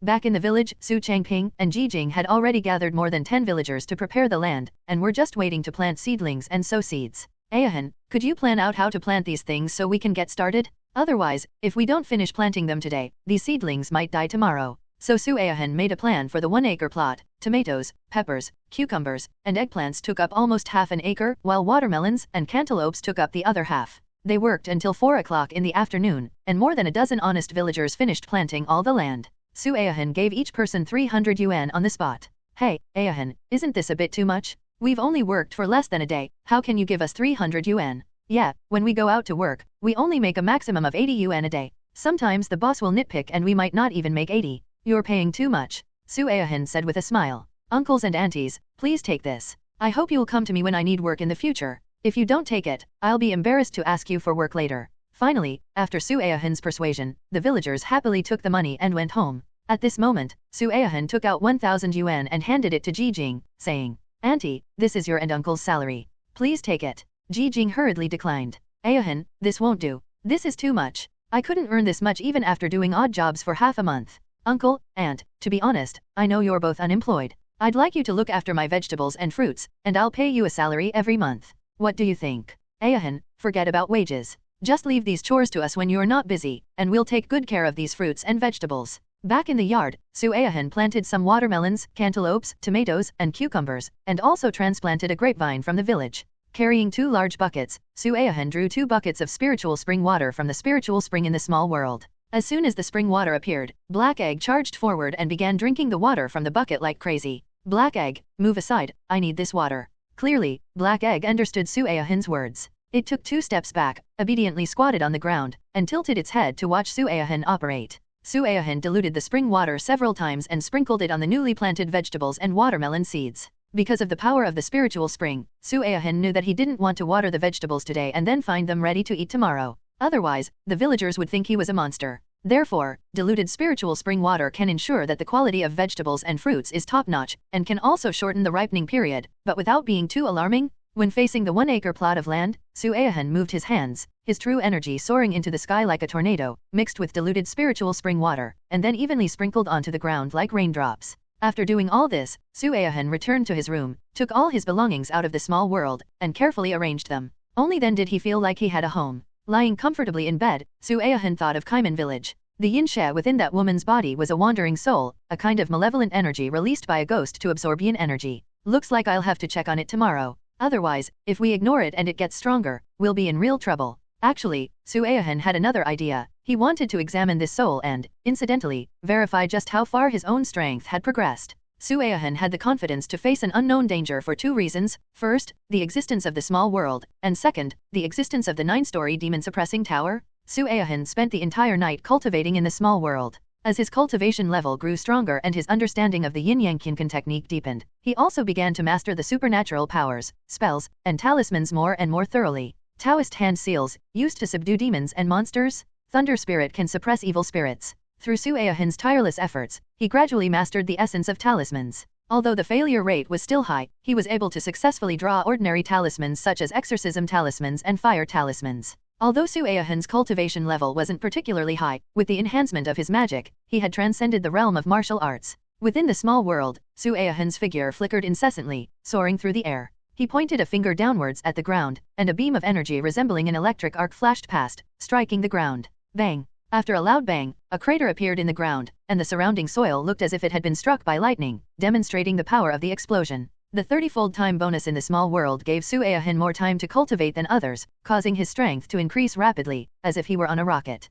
Early the next morning, Su Aohan stopped cultivating and came out of the small world. He then heard Su Gang's voice outside the courtyard. "Brother Han, are you up yet? Let's go catch fish in the lake." The courtyard gate opened, and Su Aohan said with a smile, "Gangzi, have you eaten anything this early in the morning? Why did you come all this way?" Su Gang scratched his head, opened a bag he was carrying, and showed it to Su Aohan, saying, "Look, my mom just steamed these buns, they're still warm. I brought 6, enough for the 2 of us." Su Aohan covered his forehead, staring at the steamed bun, which was the size of a large bowl, and didn't know how to respond. He could only smile wryly and say, "Your appetite is something most families couldn't afford. Besides, I don't know why you're so obsessed with catching fish. Sai, wait a minute, I'll bring black egg." Su Aohan released the black egg from his small world and walked out, saying to Su Gang, "Gangzi, come with me somewhere sometime." "Okay, wherever Brother Han says we'll go, I'll go." Behind Nyalang village, there is a river that flows through the mountains, but a small tributary forms a huge lake behind the village. Black Egg was incredibly excited to see the water and jumped right into the lake, swimming happily.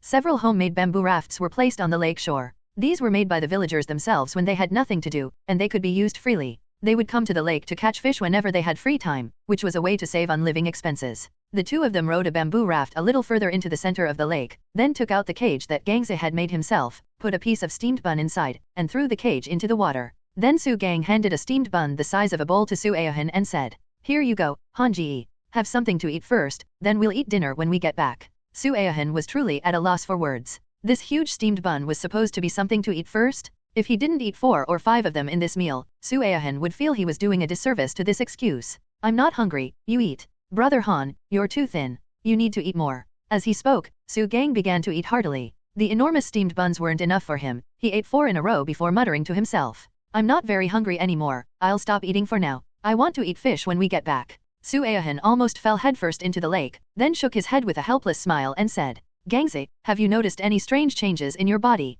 Upon hearing Su Aohan's words, Su Gang scratched his head and thought for a long time before saying uncertainly, "Besides having a much larger appetite, I feel my strength is also increasing day by day." A glint flashed in Su Aohan's eyes, and he thought to himself, "It seems Gangze has a special constitution. If he were to cultivate some special techniques, his power would become incredibly terrifying." Who would have thought that a big, simple-minded guy with mental issues would embark on such a different path? Truly, fortune and misfortune are intertwined. As he spoke, Su Gang slowly began to lift the cage. In a short while, the cage was pulled out of the water, revealing 2 large fish and several small fish jumping around in panic. "Brother Han, you're in luck today. 2 big ones on your first try. Looks like we'll be having fish tonight." Suddenly, Black Egg emerged from the water, a huge fish in its mouth, and climbed onto the bamboo raft. Looking at the big fish, Su Aohan patted Black Egg's head and said, "Good job, little Black Egg. I'll reward you with a big chicken leg tonight." As Su Aohan was speaking, he suddenly frowned, looked at the water, and dripped a drop of spiritual spring water from his fingertip. In an instant, a red koi carp that was a full meter long tumbled over and opened its mouth to swallow the drop of spiritual spring water.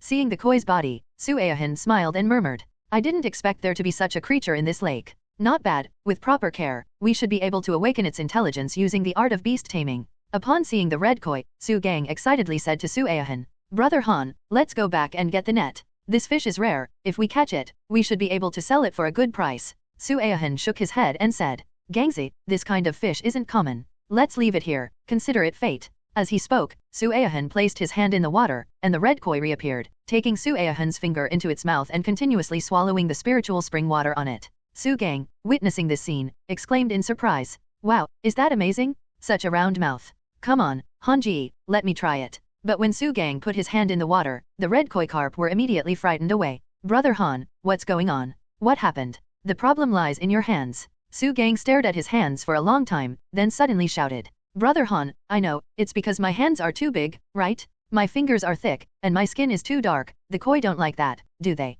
Su Aohan, his face full of black lines, replied perfunctorily. It's because it's too thick. At noon, Su Aohan and Su Gang returned home with Haidan. Brother Han, don't forget to come over for dinner later. I'm going back first to have my mom cook the fish. Su Aohan entered the room and vanished, arriving in his own little world, where he took some spiritual water and put it into a bottle. Carrying 3 bottles of water, Su Aohan arrived at Su Gang's house. Ji Jing was busy cooking, Su Changping was helping out, and Su Gang was cleaning the fish he had just brought back. Aohan's here? Oh dear, you silly child, this is your home, what did you bring? Seeing Ji Jing's reproachful expression, Su Aohan smiled and said, Auntie, this water is special. It can help improve your and uncle's health. Besides, it's good for Gangza to drink it too. You can't buy this kind of thing anywhere else. You should both try it. Upon hearing Su Aohan's words, Ji Jing reached out and took the water bottle, saying, Aohan, you're so thoughtful. Come, sit down for a while, the food will be ready soon. At the dinner table, Su Changping was in a good mood. After all, his son was back to normal, and there was nothing happier than that. Aohan, in a few days, once the seedlings have taken root, those vegetables need some fertilizer, otherwise they'll grow slowly. Su Aohan hurriedly shook his head and said, Uncle, you don't need to do anything. Just keep an eye on things. Water it once at the beginning, then again to make sure it's thoroughly soaked. You don't need to worry about anything else. Isn't this child making a fool of himself? Without some fertilizer, he won't even recoup his costs on this acre of land. Su Aohan shook his head and said, Uncle, I've already watered it with special fertilizer, there's really no need to do anything else. You'll know how the vegetables are in a month. The 4 of them enjoyed their meal very much. Su Changping, slightly tipsy, took Su Gang's hand and said, Gangzit, from now on, follow your brother Han and listen to him. You'll definitely amount to something in the future, understand? Dad, I know that when I was little, only Hanji didn't look down on me, treated me well, and was willing to play with me. From now on, he'll be like an older brother to me. Su Aohan had deep feelings for this family. Hearing what Su Changping and his son said, he smiled slightly and addressed Su Changping and Ji Jing. Uncle, Aunt, Gangzi and I went out this afternoon and might not be back until tomorrow. Just wanted to let you know. Aohan, we're relieved to have you take Gangzi out, but please be careful, especially in these mountains, there are many wild animals at night. Uncle, don't worry, we won't go into the mountains. Su Aohan first went home, entered the small world, gathered all his true energy to make several talismans, and then left the small world, taking Su Gang with him towards Kaiman village. On the path leading out of the village, Su Aohan and Su Gang each rode a 28-inch bicycle, heading towards the edge of the village. Brother Han, where are we going? Let's go to Kaiman village. What are you going there for? I heard it's deserted, the whole village is abandoned. Gangzi, you're destined for greatness. There are some things you'll have to encounter sooner or later, and today I'll broaden your horizons. Okay, I'll do whatever you say, Hanji. Wherever you say we should go, I'll go. Kaiman village is located at the foot of the mountain on the other side. Su Aohan and his companion finally arrived at the village entrance in the evening. A huge, crooked old tree stood at the village entrance, clearly quite old. Some red ribbons hung from the tree, and in the dim light, the two could see that the wall on the other side was covered in graffiti, with the red character for kill faintly visible. Ga, Ga. The cawing of crows brought a touch of unease to the village hidden in the mountains. Brother Han, I feel a chill in the air, and my hair is standing on end. Is there something unclean here? Su Gang looked around nervously and said to Su Aohan. Su Aohan looked up at the halo around the moon in the sky, frowned, and said, The night of the full moon, and the time I've been rushing here, turns out to be the day with the strongest yin energy. Looks like I'll have to put in some effort. Gangzi, stick close to me for a bit and don't say anything out of line, understand? Brother Han, what exactly are we doing? If we're looking for something good or treasure, let's leave. Countless people have been to this open gate village, there's nothing here but dilapidated houses and broken wood. As Su Gang spoke, he followed Su Aohan into Kaiman village, glancing around warily from time to time. Just then, a wind suddenly picked up, and it was the kind of wind that gave you a chilly feeling when it blew on you. Meow. A cat's meow came from the darkness, sending chills down one's spine. Under a tree some distance away, a pair of eyes gleaming with white light were fixed intently on Su Aohan and Su Gang. Han, brother Han, why did the wind suddenly pick up? Su Aohan didn't speak, but his eyes burst forth with true energy, emitting a golden luster, like a 1,000-mile eye, as he looked around. In an instant, the strange yin wind suddenly disappeared. Humph, so you know fear now? You never showed any mercy or fear when you were hurting people. As he spoke, Su Aohan stretched out his hands and began writing in his palms. The yin and yang of heaven are hidden within. The 5 elements of earthly fiends transform heaven and earth. Imperial Edict. In an instant, a golden light flashed from Su Aohan's palm, shooting straight into the depths of Kaiman village. Su Aohan's eyes lit up, and he said in a low voice, Gangzi, keep up with me. As soon as he finished speaking, Su Aohan seemed to have a current flowing beneath his feet, taking a single step and appearing more than 10 meters away. Su Gang was tall, with a stride of nearly 2 meters, but even with all his might, he couldn't catch up with Su Aohan. Brother Han, wait for me, you're running too fast. After walking several hundred meters, Su Aohan arrived at the gate of a relatively large house and stopped. Su Gang, who was behind him, did not react in time and bumped into Su Aohan. Bang! Su Aohan stood still without moving an inch, but Su Gang, being tall and incredibly strong, was thrown back several steps by the impact and fell to the ground with a thud. Looking at the house before him, Su Aohan flipped his hand, revealing a folded talisman with a red thread tied to it.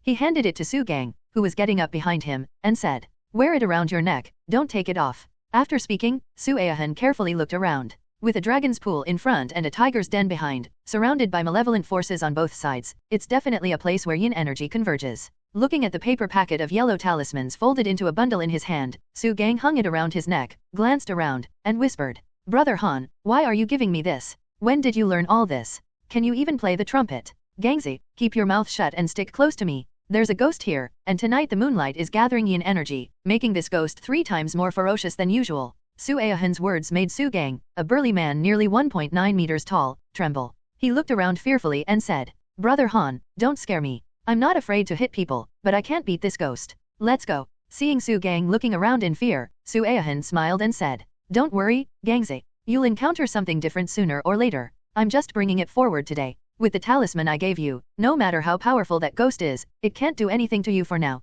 Come on, come inside with me." As soon as Su Aohan finished speaking, he waved his hand, and the gate of the house was smashed open by the true energy he emitted. The courtyard was full of fallen leaves, and the wind blowing in from the gate made the leaves rustle. Red lanterns hung under the eaves of the courtyard, creating a confusing atmosphere. At the doorway of a room stood a beautiful woman in a cheongsam, the slit of which went all the way up to her waist, revealing glimpses of her skin as she moved. The woman smiled and waved to Su Aohan and Su Gang, who had just entered, saying, "Gentlemen, I am alone in this old house, feeling cold and lonely. Would you mind coming in to keep me company and have a drink with me?" Su Aohan looked at everything with a smile, while Su Gang swallowed hard and said, "Brother Han, she looks quite pitiful, shall we go in?" Just as Su Gang finished speaking, the talisman around his neck emitted a burst of starlight. Su Gang shuddered, a glint flashing in his eyes. The scene before him startled him. The row of houses that had once been adorned with red lanterns were now dilapidated, the red lanterns were gone, and the beautiful woman who had been standing at the door was nowhere to be seen. "Brother Han, let's go. I heard the old village chief say these things are very evil, we shouldn't mess with them."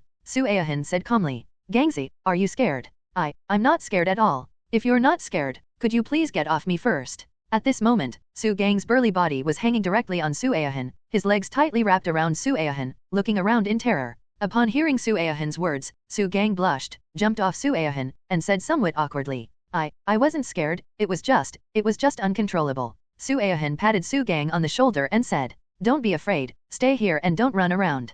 After speaking, Su Aohan's eyes flashed with golden light as he scanned the ancient house, instantly fixing his gaze on a room that had long since lost its doors and windows. Heavenly thunder, earthly fire, and wind, the 5 elements shake heaven and earth. Now, as Su Aohan finished speaking, a ripple swept across the room. The yin-yang Qinkan technique was activated, and true energy surged. A woman dressed in red appeared in the room, but she was suspended from the ceiling beam by a white silk ribbon. At that moment, a strong wind suddenly swept through the entire house, and countless fallen leaves danced in the air, like sharp swords, surrounding Su Aohan. This was accompanied by a burst of laughter from 3 women, laughter that sent chills down the spines of the 3 women. "Gagaga, gagaga, gagaga, you all asked for it, don't blame me." Upon seeing this, Su Aohan stomped his foot, and a golden halo suddenly appeared around him. The fallen leaves, which were controlled like sharp blades, could not get close to Su Aohan at all. Humans have their own paths, and ghosts have theirs. Humans and ghosts cannot coexist in the same space. You should go where you belong, not rely on this place where yin energy gathers to harm people. As he spoke, Su Aohan formed hand seals in the air, and pointed out with his Xiantian finger.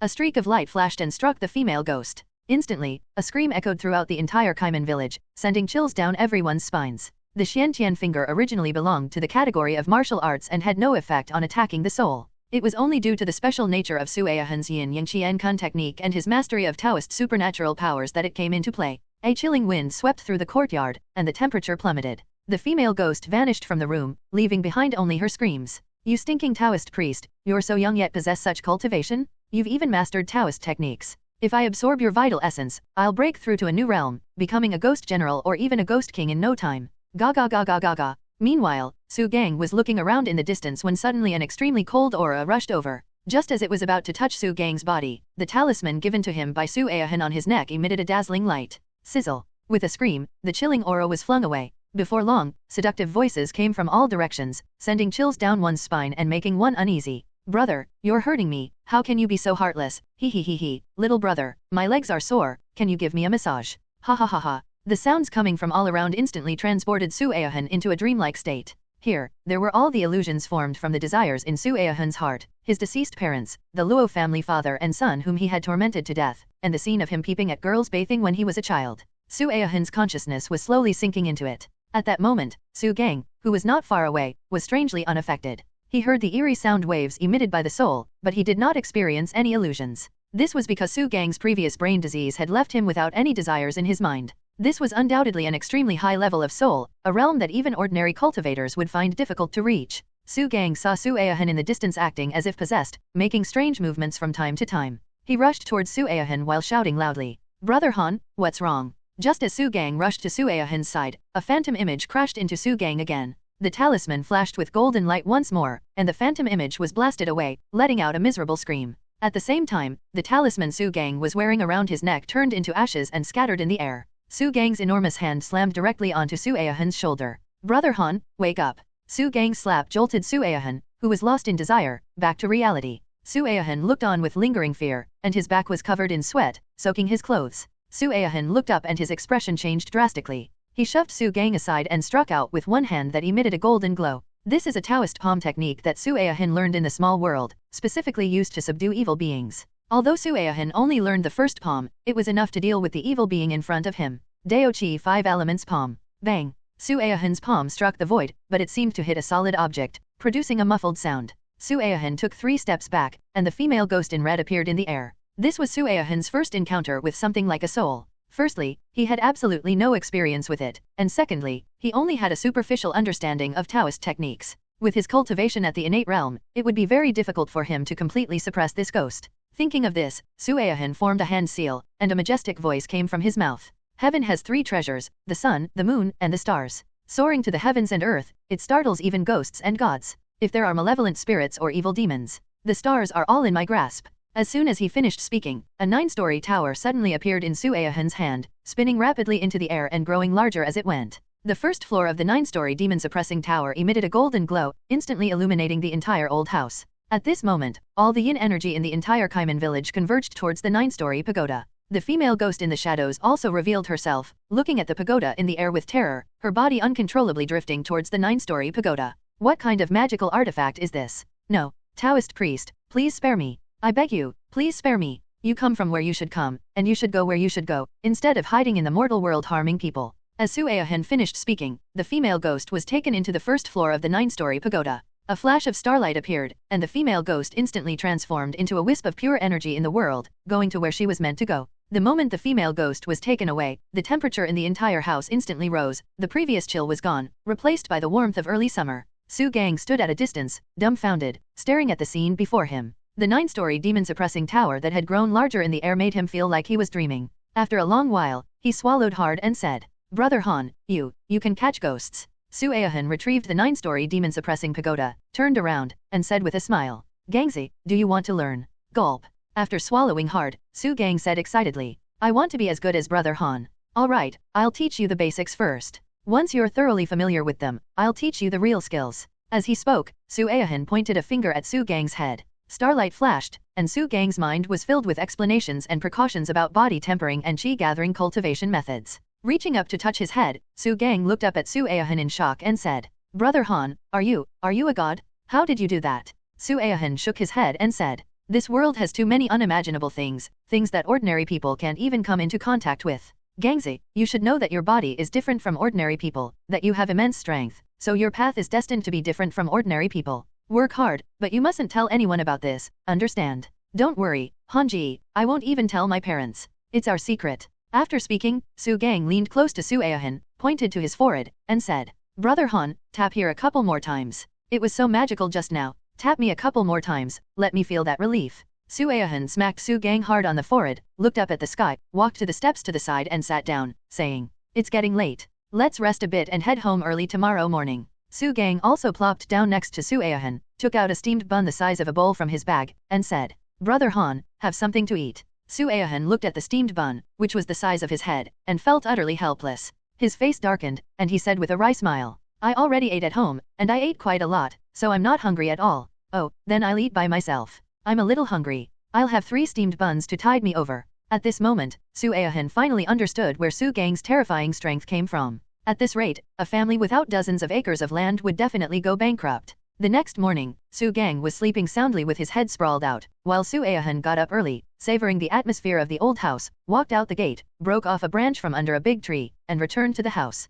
He dug a hole, planted the branch in it, and watered it with some spiritual spring water. Instantly, the branch released a powerful life force and began to take root and grow. Meanwhile, Su Aohan was constantly forming hand seals, with true energy surging between his hands with each movement. Break through the dragon's lair, storm the tiger's den, support the 6th Jia on the left, and guard the 6th Ding on the right. Imperial Edict. As Su Aohan finished speaking, a golden light flashed from his fingertip, and a ripple spread outwards from the newly planted sapling. In that instant, the natural terrain around the house and the naturally formed yin gathering place of this residence were completely broken, and a warm breeze blew in, passing directly through the entire courtyard. Su Aohan clapped his hands and looked at Su Gang, who was still sleeping, and said, "Gangzi, wake up, we're leaving." Hearing someone call his name, Su Gang groggily opened his eyes, looked around, and followed Su Aohan out of the courtyard with his empty bag on his back. The two rode their old-fashioned bicycles away from Kaiman village, heading straight for the county town. Su Aohan had nothing at home, but planned to buy some things. Although with Su Aohan's current cultivation level, he could go without food for several days without any problem, he still needed to buy the necessary things.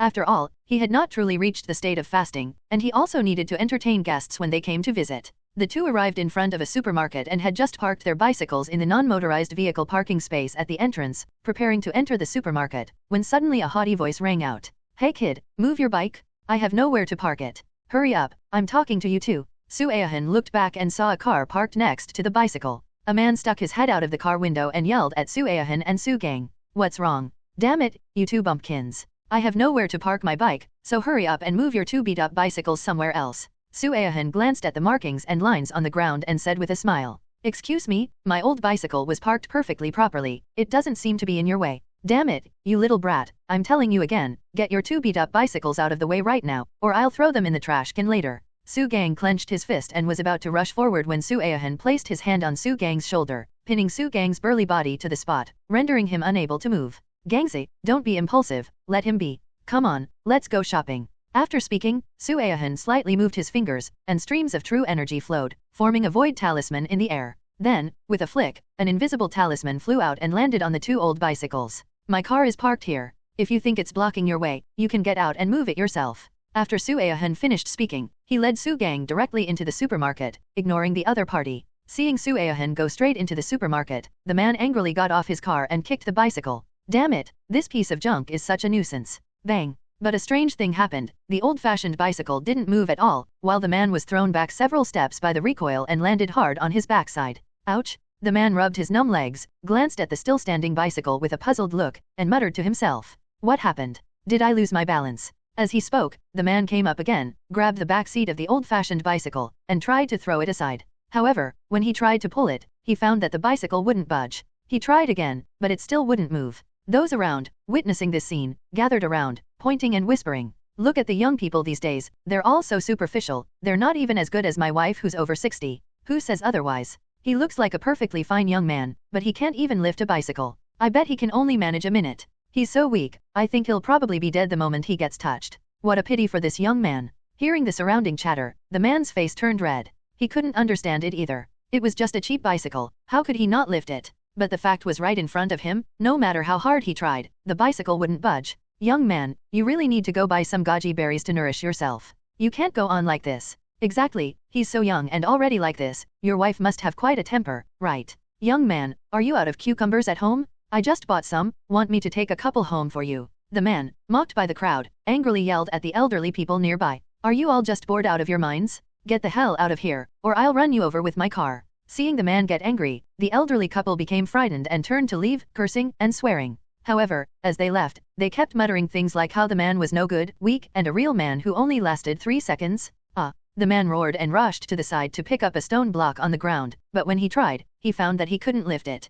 His face turned slightly red, and he could only give up awkwardly. He changed his target, looked around, picked up a piece of old steel pipe, and smashed it at the old bicycle. Bang! The loud noise drew the attention of passers-by in the distance, and soon a crowd gathered around again. The steel pipe that the man had slammed onto the bicycle was thrown out of his hand due to the tremendous impact, and at the same time, the man's hand was torn open, and blood flowed out instantly. At that moment, the man calmed down instantly because of the blood. He looked at the old bicycle with some fear, took several steps back, wrapped his hand with his clothes, and took out his phone to make a call. Meanwhile, Su Aohan and Su Gang were shopping extensively in the supermarket. Half an hour later, Su Aohan and Su Gang came out carrying 2 large bags each, only to find that their old bicycles had an iron frame on top, covered with locks. Su Gang arrived, took a look, and roared angrily. Which BD did this? Come out here, or I'll rip your head off. Su Aohan glanced at the massive iron frame, then at the cars parked on the sidewalk not far away, and smiled slightly. Gangzi, stop yelling. Come over and take this iron frame apart, we'll sell it for scrap metal later.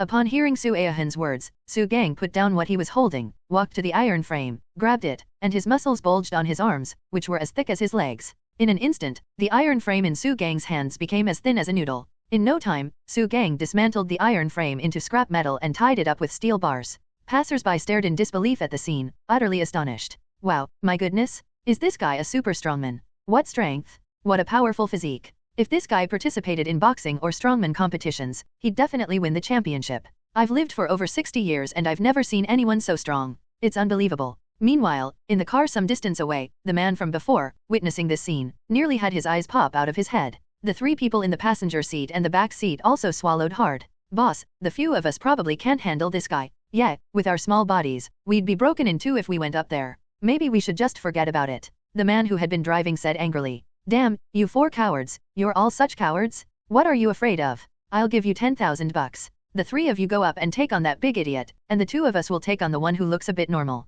The 4 men, who were initially intimidated by Su Gang's physique, mustered their courage and got out of the car upon hearing that there was 10,000 yuan, and walked towards Su Aohan and Su Gang. But the closer they got to Su Aohan and Su Gang, the more uneasy they became. Boss, how about I forgo the money, you guys go deal with that big oaf, and I'll handle the other one who's more normal, okay? The man kicked the other man in the buttocks and said, damn it, dream on. You 3 take on that big idiot, and if you pull it off, your bonus will double. Otherwise, I'll make sure you go hungry for 3 months. Soon, the 5 men surrounded them. Following the same plan, 3 of them attacked Su Gang, while the man who had been driving and the remaining man attacked Su Aohan. Damn it, I'll FK you 2 little bastards to death. As they spoke, the 5 of them attacked simultaneously, their steel pipes falling directly at Su Aohan and Su Gang. A glint flashed in Su Aohan's eyes, and with a speed barely perceptible to the naked eye, he moved one hand, and instantly, the steel pipes in their hands fell to the ground, and their entire arms went numb. Meanwhile, 3 men attacked Su Gang. The steel pipe struck Su Gang and bent, but Su Gang seemed unaffected and raised his fist to smash the 3 men. Su Aohan understood Su Gang's strength. If that fist had landed, none of the 3 would have survived. He didn't want to disrupt his peaceful life and cause a fatal incident in public. Gangzi, go easy on him, just teach him a lesson. Upon hearing Su Aohan's words, Su Gang changed his fist to his palm and delivered a series of slaps. The 3 of them were instantly sent flying, losing several teeth and bleeding profusely. The 2 men who attacked Su Aohan felt their arms go numb and were truly frightened. They were about to retreat when Su Aohan made his move. Smack. You've shown no respect for the law. Smack. Let you parade around like that. Smack. You dare bully the weak. A series of slaps left the 2 men bleeding from their mouths. Looking at the 3 men lying on the ground pretending to be dead, the man who had been driving said in a tearful voice, this kid seems tougher than that big oaf. I should have switched him. Damn it, what bad luck. Smack. You dare to swear. What's your name? I'm called Li Disheng. People in the underworld call me Brother Sheng. You're Shengji, right? Don't let me see you bullying honest people again, or I'll beat you up every time I see you. As he spoke, Su Aohan slapped the 2 of them again. At this moment, the 2 covered their faces, not saying a word, and finally buried their heads in their crotches, like ostriches. Be more discreet when you go out in the future, or you'll easily get beaten up. As they spoke, Su Aohan and Su Gang rode away on their old-fashioned bicycles.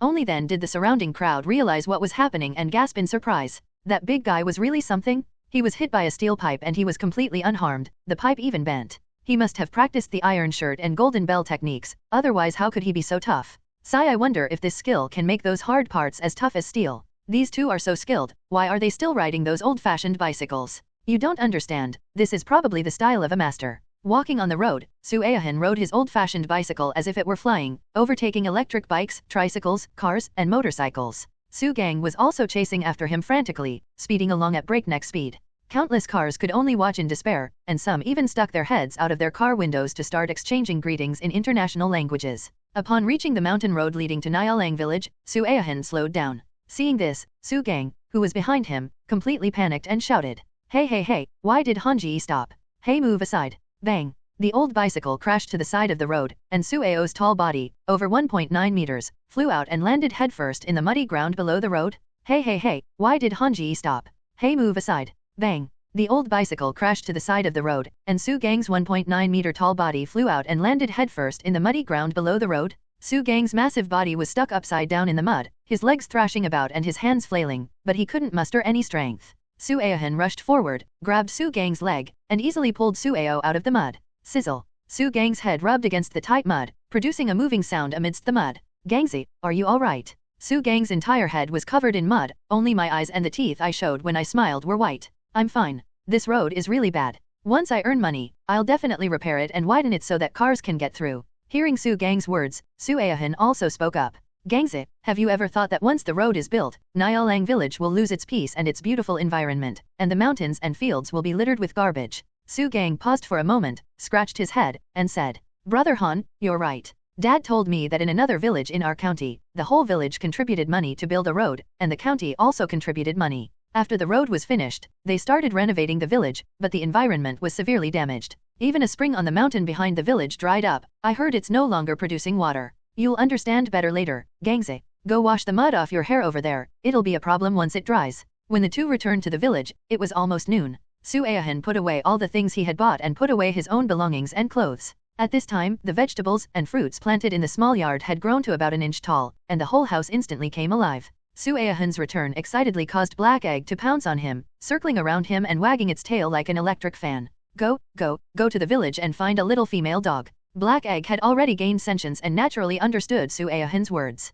It gave Su Aohan a wronged look, then turned and rushed out of the courtyard. Not long after, the village's little female dog let out a pitiful howl. Su Aohan looked at the vegetables and fruits planted in the yard. They were growing well, several times faster than ordinary vegetables. Then Su Aohan walked towards the lakeside behind the mountain. Su Aohan still remembered the giant koi he saw while fishing with Gangza last time. After all, there weren't many animals in this world that could meet the conditions for developing sentience. Upon reaching the lake, Su Aohan paddled the bamboo raft to the middle of the lake, picked up a drop of spiritual spring water from his finger, and dripped it into the lake water. Instantly, countless fish surged to the surface. The water was splashing and crackling, and Su Aohan even saw some fish that were about a meter long, showing that the lake was still incredibly rich in aquatic life, having not been cleaned for a long time. Just then, a flash of red appeared, and the giant koi swallowed a mouthful of lake water containing spiritual spring water. Its entire body leaped high into the air, as if it were a carp leaping over the dragon gate. Su Aohan's eyes lit up when he saw the koi's entire body, because this koi was not only large, but its colors were also absolutely perfect.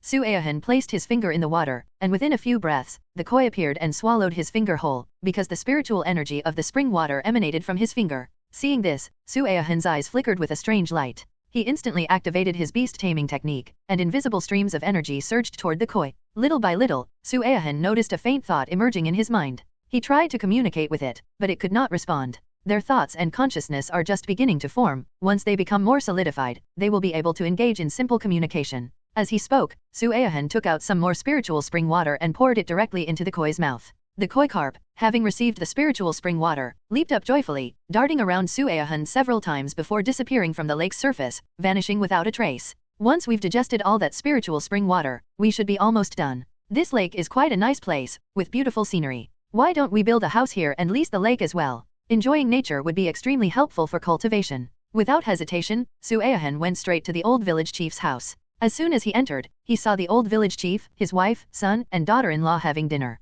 "Hey, Godan, you're here. Have you finally decided you want to be the village chief? I told you long ago, you're the most qualified and suitable person in the whole village to be the village chief. You old codger, you didn't even bother to invite Aohan to sit down when we met. All you do is think about who's going to be the village chief. Aohan, come, sit down and eat with us." The village chief's son and daughter-in-law also hurriedly offered Su Aohan their seats, showing him great hospitality. Su Aohan put down the 2 boxes of gifts he was carrying and said with a smile, "Grandpa village chief, grandma, uncle, aunt, I've already eaten. Please eat quickly. I've come to discuss something with Grandpa village chief." The old village chief took out a cigarette and handed it to Su Aohan. Su Aohan took the cigarette and said, "Thank you, Grandpa village chief." The 2 old villagers lit their cigarettes. "Dog, Ayahan, is there some trouble you've come to see me? Just tell me, in this little corner of Nyalang village, my word still carries weight. Grandpa village chief, I've come to you because I want to lease the lake behind the mountain. What do you think? Upon hearing Su Ayahan's words, the old village chief's eyes nearly popped out of their sockets, his hand holding the cigarette trembled, and he hurriedly said, Nonsense? That lake may be big and full of fish, but it's useless here in this poor mountain village. We can't even transport the fish out, the labor costs of sending them out by cart wouldn't even cover the labor costs. Ayahan, listen to your grandfather's advice, stop doing this useless thing. Use that money to marry a curvy wife, grit your teeth and try your best to have a baby. A wife, kids, and a warm bed are the right path. Upon hearing the old village chief's words, Su Ayahan smiled and shook his head, saying, Grandpa village chief, at my age, I'm not in a rush to get married. As for that lake, no one has contracted it out, it's just sitting there for the villagers to catch some fish, nothing else. I want to contract it, and I'm serious. Looking at Su Ayahan's serious expression, the old village chief took a deep drag on his cigarette and said, Ayahan, that lake was leased by an outsider for 3 years before, and he ended up losing everything, even his underwear. He cried in my house, hugging his old man. He lost over 600,000 yuan in 3 years, not even counting labor and material costs. Since then, no one has dared to lease that lake again. Ayahan, you really need to think about this. For Su Ayahan, contracting the lake wasn't about making a lot of money, because he had a total of 1.5 billion yuan in cash in his little world. Now, he mainly does whatever he likes, and if he can improve the lives of the villagers through aquaculture and growing vegetables and fruits in the lake, that's something Su Ayahan is willing to do. After all, as a small farmer, you have to treat these things as a career and a source of enjoyment. Grandpa village chief, I've thought it through. If possible, I'd like to sign a contract with the village tomorrow. I'd like to lease the land for 50 years at once. Su Ayahan's words startled the old village chief. He stubbed out his cigarette, patted Su Ayahan on the shoulder, and said, The lake contract needs approval from higher authorities, but don't worry, our Nyalang village is too remote, lacks transportation, and is economically underdeveloped. The policies from above have been more lenient in recent years. I'll go to the county tomorrow to handle the paperwork for you. After gaining the old village chief's approval, Su Ayahan breathed a sigh of relief. People from that era were known for their unwavering principles. Once they made up their minds about something, they were very difficult to change. Just as Su Ayahan was about to say goodbye to the old village chief and go home, a village child rushed into the old village chief's house, panting, and said, Grandpa village chief, something terrible has happened? Grandma Li's illness has flared up again. Uncle Cripple said it's too late to get her to the hospital. You must go see her quickly. Upon hearing the child's words, the old village chief's expression changed. He disregarded everything else and ran outside. Su Ayahan learned from the child that Grandma Li was a kind-hearted person in the village, always willing to help others. She was 53 years old this year, which wasn't considered old in the city, but in the countryside, she had developed health problems from doing hard labor when she was young. Su Ayahan followed the old village chief and soon arrived at the entrance of a dilapidated courtyard in the village. Inside the courtyard, many people were already talking to each other with worried expressions. Upon seeing the old village chief enter, everyone crowded around and began to chatter amongst themselves. Although the old village chief was advanced in years, he had a strong voice and roared, Quiet down, all of you! What kind of noise are you making? Seeing that everyone had quieted down, the old village chief went into the room, and Su Ayahan followed closely behind. He saw that Grandma Li was lying on the bed, her face was pale, her breathing was almost gone, and she was completely unconscious. Seeing this, the old village chief grabbed a middle-aged man standing nearby and said, Hey, how are you? Is it too late to get you to the county hospital? The man called Crippled was about the same age as Su Ayahan. He was the only doctor in Nyalang village and had learned his family's medical skills since childhood. Although he wasn't a great doctor, he could handle some simple ailments without any problem. Hearing the old village chief's words, the lame man sighed and shook his head, saying, If Aunt Li were already in the hospital, perhaps those high-tech machines could save her life. But given her condition and the distance to the county town, she has no chance of making it to the hospital. The old village chief glanced at Aunt Li on the bed and said, Have you told Su Hao about this? We're worried Su Hao, so we haven't informed him yet. The old village chief gritted his teeth and roared directly at the door. Even in this situation, what are you still afraid of? Our Nyalang village has never had a coward. I'll immediately take your Aunt Li to the hospital on my motorcycle. There's still a glimmer of hope, isn't there? I'll take responsibility if anything goes wrong. Just as the old village chief finished speaking, Su Ayahan suddenly spoke up. Everyone, don't panic. The lame guy is right. If we go to the hospital now, Aunt Li probably won't make it.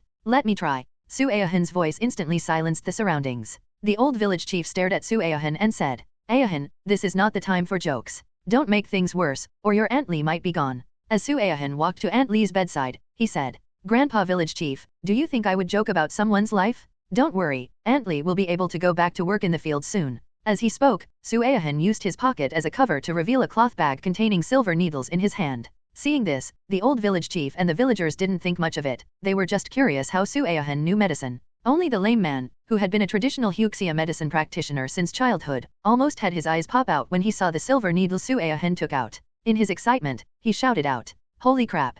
Although the lame man's shout was loud, Su Aohan's hand, which was inserting the needle, did not tremble at all, as if he had not heard it. The old village chief and the others, however, were startled by the shout. Turning around, the old village chief kicked the lame man in the backside, cursing in a low voice. "You BD, did you eat too much for lunch?" That yell almost sent this old man to his death. The cripple, clutching his buttocks, said, "Grandpa village chief, I'm sorry, I got a little excited just now and couldn't help myself." As soon as the cripple finished speaking, he saw Zhang Tiankai performing acupuncture, and his eyes widened again, letting out a surprised "Oh, holy crap." This time, the cripple really angered the old village chief and the others. Without saying a word, they grabbed the cripple and dragged him outside. Some of them slapped him on the neck, while others kicked him in the buttocks. "From now on, you're not allowed in the house. If you disturb Aohan while he's treating your Antly, I'll break your legs." Village chief, it seems his leg was always lame. Then interrupt the other one. After locking the cripple outside, the village chief and several villagers returned to the room, watching Su Aohan carefully administer acupuncture treatment, not daring to make a sound.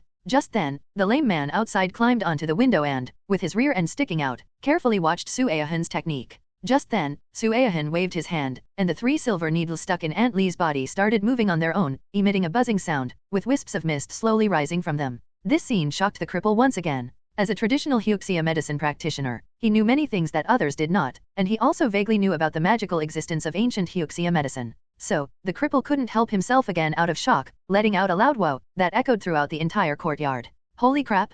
This is incredible." The old village chief in the room nearly collapsed. His face darkened, and he led his men out of the room, only to see the lame man's back as he ran out of the courtyard. "I'm issuing a village-wide notice to arrest the cripple. Tell him he stole my old hen. Today, even if I lose my job as village chief, I'm going to teach this little rascal a lesson." The old village chief was truly enraged. His mustache trembled as he roared. "I'm issuing a village-wide notice to arrest the cripple. Tell him he stole my old hen. Today, even if I lose my job as village chief, I'm going to teach this brat a lesson." In an instant, the village was in chaos. More than a dozen villagers began searching for the lame man's whereabouts, and some children were even bribed with a piece of candy to become intelligence agents. Su Aohan removed the silver needles and carefully put them away. At this moment, Aunt Lee slowly opened her eyes. Her skin and wrinkles, which were inconsistent with her age, were full of traces of wind and sun. "Aohan, what are you doing here? I remember my old problem just flared up again, my chest hurt, and I couldn't breathe."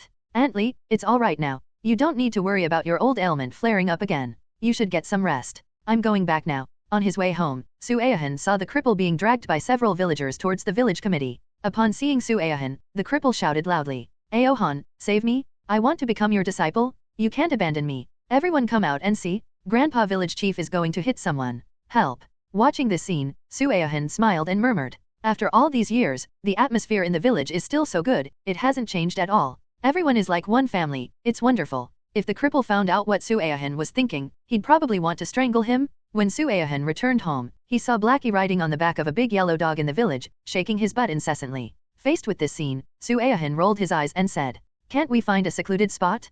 Can't wait any longer? You spineless coward." As soon as Su Aohan finished speaking, Black Egg was startled, and more importantly, Big Yellow trembled in fright. This fright led to trouble, as Big Yellow immediately locked Black Egg up. Faced with this scene, Su Aohan didn't even blink and walked straight into the courtyard. Black Egg had been drinking spiritual spring water for many years, and Su Aohan had also awakened its intelligence, so he couldn't be bothered with this little spectacle. What Su Aohan didn't know was that the news of his curing Aunt Lee's illness quickly spread throughout Nialang village, shocking everyone. What has Aohan been doing for the past year? How does he know medicine? And even major hospitals can't cure Sister Lee's illness, how is he so skilled? I think Godan has been studying medicine for over a year, otherwise he couldn't possibly be this good. Yes, we used to have that lame kid in our village. Although it was hereditary medicine, he was only a dabbler and couldn't handle some complicated ailments. Now that Aohan is here, we don't have to go all the way to the county town for treatment. With the village's most formidable intelligence network at work, all the elderly and children rushed towards Su Aohan's house. Faced with the sudden appearance of so many people, Su Aohan asked in confusion, "Uncles and aunties, what are you doing?" "Aohan, my leg has been hurting lately, could you take a look?" "Aohan, I've been having trouble sleeping and having vivid dreams lately, and I'm also experiencing anxiety. Is there something wrong with my health?" It was only then that Su Aohan realized that the villagers had all come to his house to seek medical treatment. Looking into those expectant eyes, Su Aohan couldn't bear to refuse. Besides, the villagers had been very kind to him when he was a child, and now that he had the ability, it was only right that he repay them. And so, a bizarre scene unfolded in front of Su Aohen's house. The village's elderly and children began to line up neatly, and eventually even the young people joined in. Fortunately, Su Aohen's medical skills had reached the level of a grandmaster, meaning he could cure diseases with ease. He could even tell what was wrong with some people just by looking at them without taking their pulse. Soon, Su Aohen had finished diagnosing more than 100 elderly people and children in the village, but there were still a few young people who came to join in the fun. Aohen, I have a gynecological problem, could you treat it? Upon hearing this, Su Aohen nodded slightly and said, Sister-in-law, I can cure any illness. Don't be shy. I'm a doctor now, a doctor who saves lives. Then, should we go inside to check it out? Su Aohen was taken aback, then understood what the other person meant, and shook his head with a smile. I don't need this when I see a doctor. But my problem is, it's dryness? How can I diagnose it without looking into it? Looking at the village woman, the one Su Aohen should call sister-in-law according to seniority was blushing, her voice barely audible. Su Aohen immediately took her pulse, and after a few breaths, he took out a small bottle of diluted spiritual spring water and said, Sister-in-law, it's nothing serious, just a hormonal imbalance. Drink this water 3 times a day, and you'll be fine in a couple of days. Su Aohen's miraculous medical skills caused a sensation in the village. Some people recovered immediately after seeing him, their arms and legs no longer aching. For a time, the villagers dubbed Su Aohen a miracle doctor. For a whole day, Su Aohen looked at everyone in the village. Even Su Gang, that big idiot, came to join the fun and lined up in the queue. His striking height and large physique immediately caught Su Aohen's eye, and he was quickly kicked away with a flurry of firecrackers. In no time, Su Aohen became a sensation in Nialang village. People brought him eggs, wine, and even came to his door to propose marriage, wanting to introduce his distant relatives' daughters to him. This overwhelming enthusiasm was too much for Su Aohen to handle, so he took Su Gang with him and they went into the mountains, ostensibly to hunt, but actually to escape the matchmakers who were trying to arrange marriages for them. But shortly after Su Aohen led Su Gang into the mountains. Su Aohen frowned, because every so often he would find animal skeletons, and these skeletons all exuded an evil aura that ordinary people would find hard to detect, but Su Aohen could see them clearly. Just then, Black Egg, who was following the two, suddenly seemed to have discovered something, and rushed out, barking as it headed straight into the depths of the forest. Upon hearing the Black Egg's cry, Su Aohen's expression changed drastically, and he said to Su Gang beside him, Gangzi, are you wearing this talisman? Brother Han, what's wrong? Why are you wearing this again? Is there a ghost here? Something evil has appeared in these mountains. Stay close to me for a while, and remember to practice what I've taught you. Let's go. As soon as he finished speaking, Su Aohen took a step and was already several meters away, while Su Gang chased after him relentlessly. After crossing a small hill, Su Aohen saw Black Egg, which was barking wildly at a collapsed area. Su Aohen pressed his fingers together, a stream of energy swirled around his fingers, and then he tapped his finger on the top of his head. A golden light flashed in his eyes, and Su Aohen saw the specific situation of the collapsed area. Black, eerie energy was seen continuously billowing out of the pit, and all the surrounding flowers, plants, and trees had withered and died, even turning a faint black hue. Brother Han, what's wrong with Blackie? Why is it keeping barking at that pit? Is there an animal in there? Su Aohen shook his head slightly and said, there must be an ancient corpse inside that couldn't swallow its last breath when it died, and it's stuck in its throat. Plus, this is a place where yin energy gathers, so after being nourished by yin energy for so many years, that corpse has most likely turned into a zombie. Su Aohen said with expectation in his eyes. There must be an ancient corpse inside that couldn't swallow its last breath when it died, and it's stuck in its throat. Plus, this is a place where yin energy gathers, so over the years, nourished by yin energy, that corpse turned into a zombie. Although Su Gang had been mentally challenged before, he had now fully recovered. Of course, he knew what the zombies Su Aohen was talking about were. Coupled with the female ghost he had seen in Kaiman village, Su Gang naturally believed it without a doubt. Han, brother Han, I saw on TV that zombies are really powerful. Do you have any talismans or anything for dealing with zombies? Give me a few, or maybe we can add some of Black Egg's dog blood. Gangzi, you must remember, no matter what demons or monsters you encounter, or what you do on your own in your cultivation, you must rely on a bit of righteous energy. This righteous energy doesn't come from the outside world, but from your danshan and your heart. After speaking, Su Aohen turned around and waved to Black Egg, who was still barking around the pit. Black Egg immediately ran to Su Aohen's side, wagging its tail incessantly. Master, there's something dirty in there, I can smell it. Okay, I understand. Go and stay with Gangzi. Su Aohen quickly communicated with the Black Egg in his mind. As he spoke, Su Aohen walked to the edge of the pit. It was very dark inside, but he could still vaguely see the outline of the coffin. As soon as he got close, Su Aohen felt a cold aura rushing towards him. At a glance, Su Aohen knew that the pit was formed by rain washing away the soil, and that it had been there for quite some time, which was why Heidan was able to find it. What puzzled Su Aohen was that the gathering of yin energy here did not seem to be naturally formed, it seemed to have been deliberately created by someone. Suppressing his inner doubts, Su Aohen glanced at the scene, then, without delay, formed a hand seal. A golden light flashed, and he uttered a Taoist demon-subduing incantation. Dongjia Qian Yuan Hung. Righteousness spreads rapidly. The evil spirit has revealed its true form. Hurry, hurry, as the law commands. Imperial Edict. As the incantation to subdue the demon ended, a golden light flashed into the pit. In that instant, a surge of yin energy burst forth from the pit, spreading outwards, while a painful sound, like steel scraping against steel, echoed from within the pit. A zombie with rotting skin, incredibly sinister appearance, two white and sharp teeth protruding from its mouth, and a stench and black, corpse-like aura emanating from its body, burst open the coffin lid, rushed out of the pit, and charged straight at Su Aohan. Thunder Spirit Finger. Su Aohan took a step back, pointed a finger, and a silvery white light landed on the zombie. A sound like thunder was heard, followed by a series of crackling explosions. The zombie then let out a chilling scream before falling back into the pit.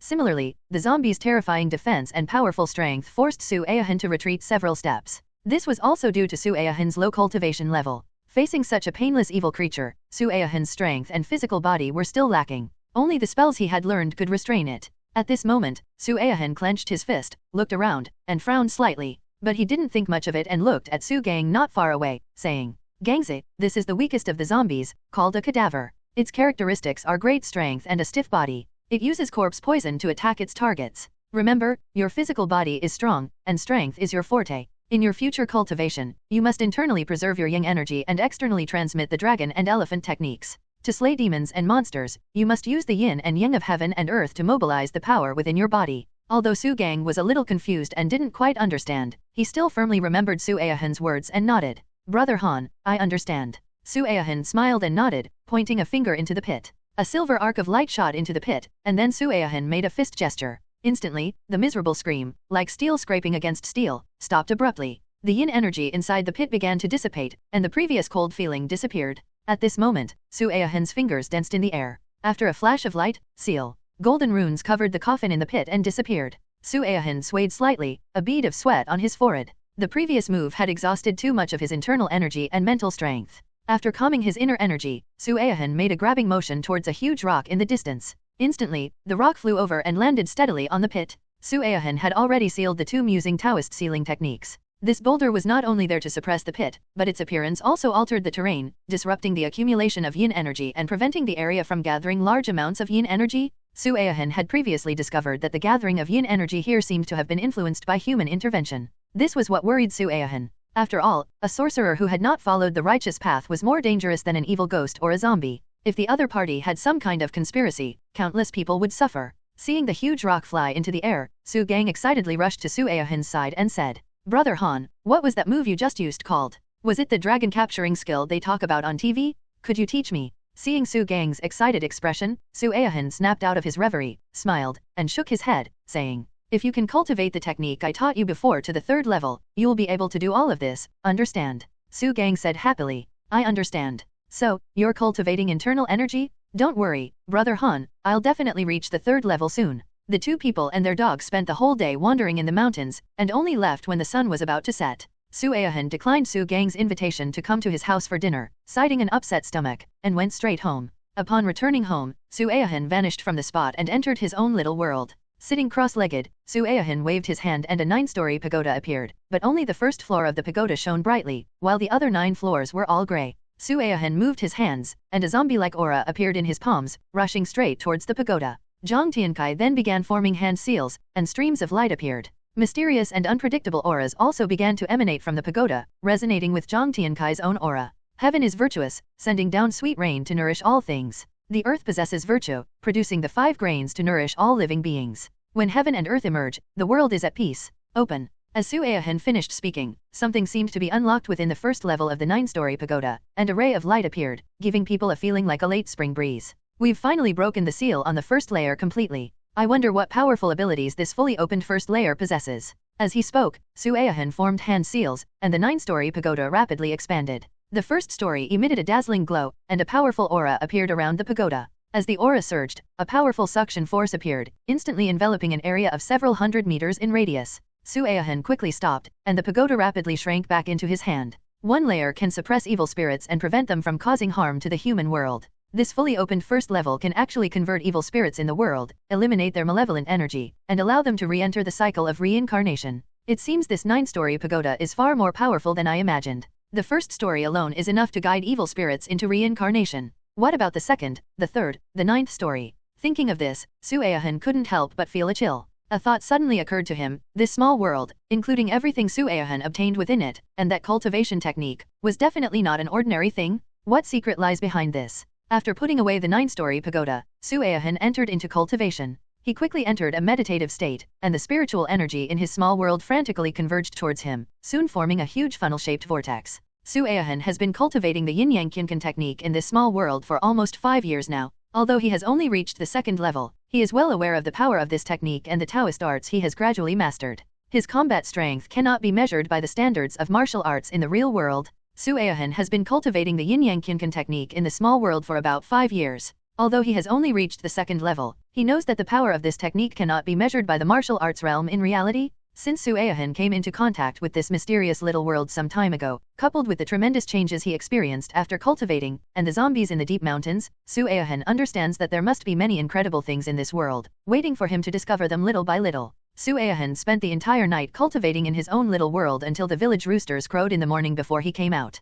Black Egg was incredibly loyal, guarding the gate in the yard every day, preventing even a mouse from getting in. Several days have passed, and the vegetables and fruits that Su Aohan planted are growing well and have begun to bear fruit. This has surprised the villagers, because they have been farming all their lives and know that this growth rate far exceeds that of normal vegetables and fruits. So many people came to ask Su Aohan for the method. Su Aohan had no choice but to say that these lands had been abandoned for a long time, so the soil fertility was relatively high, and it was normal for the crops to grow better. Just as Su Aohan was inspecting the vegetables and fruits in his field, Su Gang rushed to the edge of the field and said to Su Aohan somewhat angrily, "Brother Han, some people have come to my house. They say they're here to collect a debt of 30,000 yuan. My parents can't come up with that much money. What should we do?" Upon hearing Su Gang's words, Su Aohan knew that the money was most likely the money borrowed for Su Gang's medical treatment, and it was normal for the debtor to come to collect. "It's all right, Gangzi, come on, I have money here. Brother Han, thank you so much. Consider this money alone, I'll pay you back once I earn it." Su Aohan glanced at Su Gang, a smile playing on his lips, and walked towards Su Gang's house.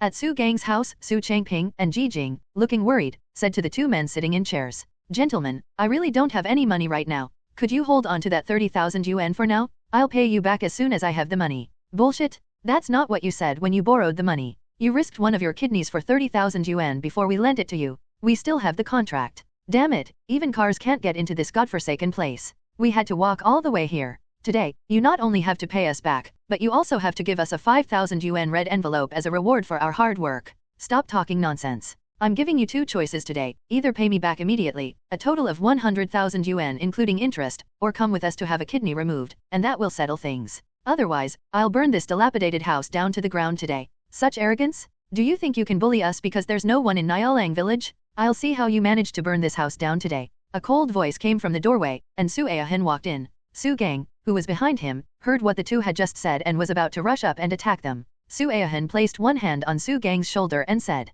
"Gangzi, don't get agitated." Upon hearing Su Aohan's words, Su Gang glared fiercely at the 2 of them, his burly physique and explosive muscles startling them. Su Aohan walked up to the 2 of them, frowned slightly, and then glanced at them before saying, "Show me the loan agreement. If it's genuine, I'll repay you immediately." The 2 men looked at Su Changping, then took out a contract from their bag and said, "The contract is here, in black and white, with fingerprints on it." Su Aohan reached out and grabbed the contract. At this moment, the 2 men looked at Su Aohan warily and said, "Kid, what do you think you're doing? Let me tell you, you're not getting the contract without paying. Let go." Su Aohan did not let go, but instead looked at the man holding the contract. In an instant, the man felt as if he were being stared at by a ferocious beast. He was so frightened that he trembled, immediately released the contract, and took several steps back. The man was completely terrified by Su Aohan's gaze, his eyes filled with fear. Su Aohan slowly withdrew his gaze, flipped through the contract, and then handed it to Su Changping, saying, "Uncle, come and take a look, is this the contract?" Su Changping took the contract and looked at it for a long time before saying, "Aohan, this is the contract. I signed it, and I put my fingerprint on it too." Su Aohan nodded slightly, reached into his pocket, and actually took out 40,000 yuan from his small world. "My uncle owes you 30,000 yuan, and I'm paying you back every penny now. The remaining 10,000 yuan will be interest, which is already higher than bank interest rates. And let me tell you, this contract of yours is illegal and not protected by law. I'm only giving you the money because of my uncle, it's a matter of repaying what you borrowed. If I call the police, what do you think will happen?" The 2 men, holding 40,000 yuan, erupted upon hearing Su Aohan's words, ignoring his intimidating gaze. "You brat, you're playing me? It's 100,000 yuan now, principal and interest. If it's a penny less, I'll burn this dilapidated house down to the ground today. Pay me back. Hearing the man repeatedly threaten to burn down Su Gang's house, Su Aohan immediately stepped forward, appearing in front of him and slapping him hard across the face. Smack. The man was sent flying 2 meters away, losing several teeth, and couldn't get up for a long time. If I hear you say those words again, neither of you will leave Nialang village standing today. Su Aohan's sudden move froze the scene. A long pause followed before the other man reacted, pulling a dagger from his pocket and saying menacingly, "Kid, you're FG asking for it. With Brother Xiong protecting you, even if I kill you today, I'll get away with it." As he spoke, the man, wielding a dagger, charged directly at Su Aohan. Su Aohan slapped one of the men, sending him flying and leaving him unable to get up for a while. The other man then pulled a dagger from his pocket and said menacingly, "Kid, you're asking for it. With Brother Xiong protecting you, even if I kill you today, I'll get away with it." As he spoke, the man, wielding a dagger, charged directly at Su Aohan. This scene terrified Su Changping and Ji Jing, a couple from the countryside who had never seen anything like it. In a panic, Su Changping grabbed a shovel from the side and was about to rush forward. But at that moment, just as the man with the dagger approached Su Aohan, before he could even react, the dagger vanished from his hand, and he was sent flying backward. Thump. The man collapsed to the ground, clutching his stomach, his face pale, and occasionally letting out cries of pain. Su Changping was stunned, and Ji Jing was also stunned. They hadn't expected Su Aohan to be so skilled. Su Aohan walked to the man's side and whispered, "Kid, I smell human blood on you. Go back and tell your boss, that guy called Xiongji, stop doing such wicked things, or it won't just be one person suffering, it could be his whole family." As he spoke, Su Aohan patted the other person's face. Su Aohan's words caused the man's expression to change drastically. He looked at Zhang Tiankai in astonishment, unable to comprehend how Su Aohan could tell that he had been stained with human blood. Seeing the look of fear and apprehension on the other person's face, Su Aohan stood up and said, "Remember what I said. I'm giving you one last chance. You can take the money and leave." Knowing that it's wise to avoid trouble, the two men endured the excruciating pain, got up, grabbed the money, and hurriedly left Su Gang's house, heading out of the village. At this moment, Ji Jing completely relaxed. Then, with tears streaming down her face, she grasped Su Changping's hand and said, "You told me you borrowed this money from a former coworker, but you actually signed a contract like this? If something happens to you, how am I supposed to survive?" As she spoke, Ji Jing began to cry. Su Changping sighed and said, "Don't cry, my dear wife. I had no other choice. I borrowed from everyone I could. As long as Xiaogang can be cured, there's nothing in this world that's difficult. Even if I had to leave right now, I would make sure you two are taken care of." Su Gang looked at his parents, scratched his head, and said, "Mom and Dad, don't worry, I'm here. I won't let anyone hurt you. I've learned a lot of skills from Brother Han, and I'll be able to make a lot of money in the future." Su Changping wiped away Ji Jing's tears and said to Su Aohan, "Aohan, thank you so much today. I wouldn't know what to do otherwise. Uncle Qian will return the money to you soon." "Uncle, you're being too polite. There's no rush to pay me back. I'm planning to lease the lake behind the village, but we're short-staffed. You and Auntie happen to have some free time, so why don't you help me look after it? Salary isn't a problem." Upon hearing Su Aohan's words, Su Changping hurriedly replied, "Aohan, you can't contract out that lake? You don't know, a few years ago a businessman came to our village to contract that lake and lost everything, crying in the arms of the old village chief. He couldn't even recoup his costs. You can't act impulsively, making money isn't easy these days. Uncle, don't worry, I know what I'm doing. You and Auntie just need to keep an eye on things for me. You don't need to worry about anything else. It'll be a good source of income for the family." Seeing that he couldn't persuade Su Aohan, Su Changping finally had no choice but to nod and say, "Okay, my wife and I will keep an eye on things for you, but we won't take a salary. That way, we can save you some money." Su Aohan shook his head with a wry smile, reluctantly agreeing. He could only give Su Changping and Ji Jing money as dividends after the lake generated profits. Su Aohan had just resolved the matter at Su Gang's house when he was intercepted. "Master, please accept my bow." Su Aohan looked at the cripple kneeling on the ground, shook his head with a wry smile, and said, "Hey, you cripple, what are you doing? Get up.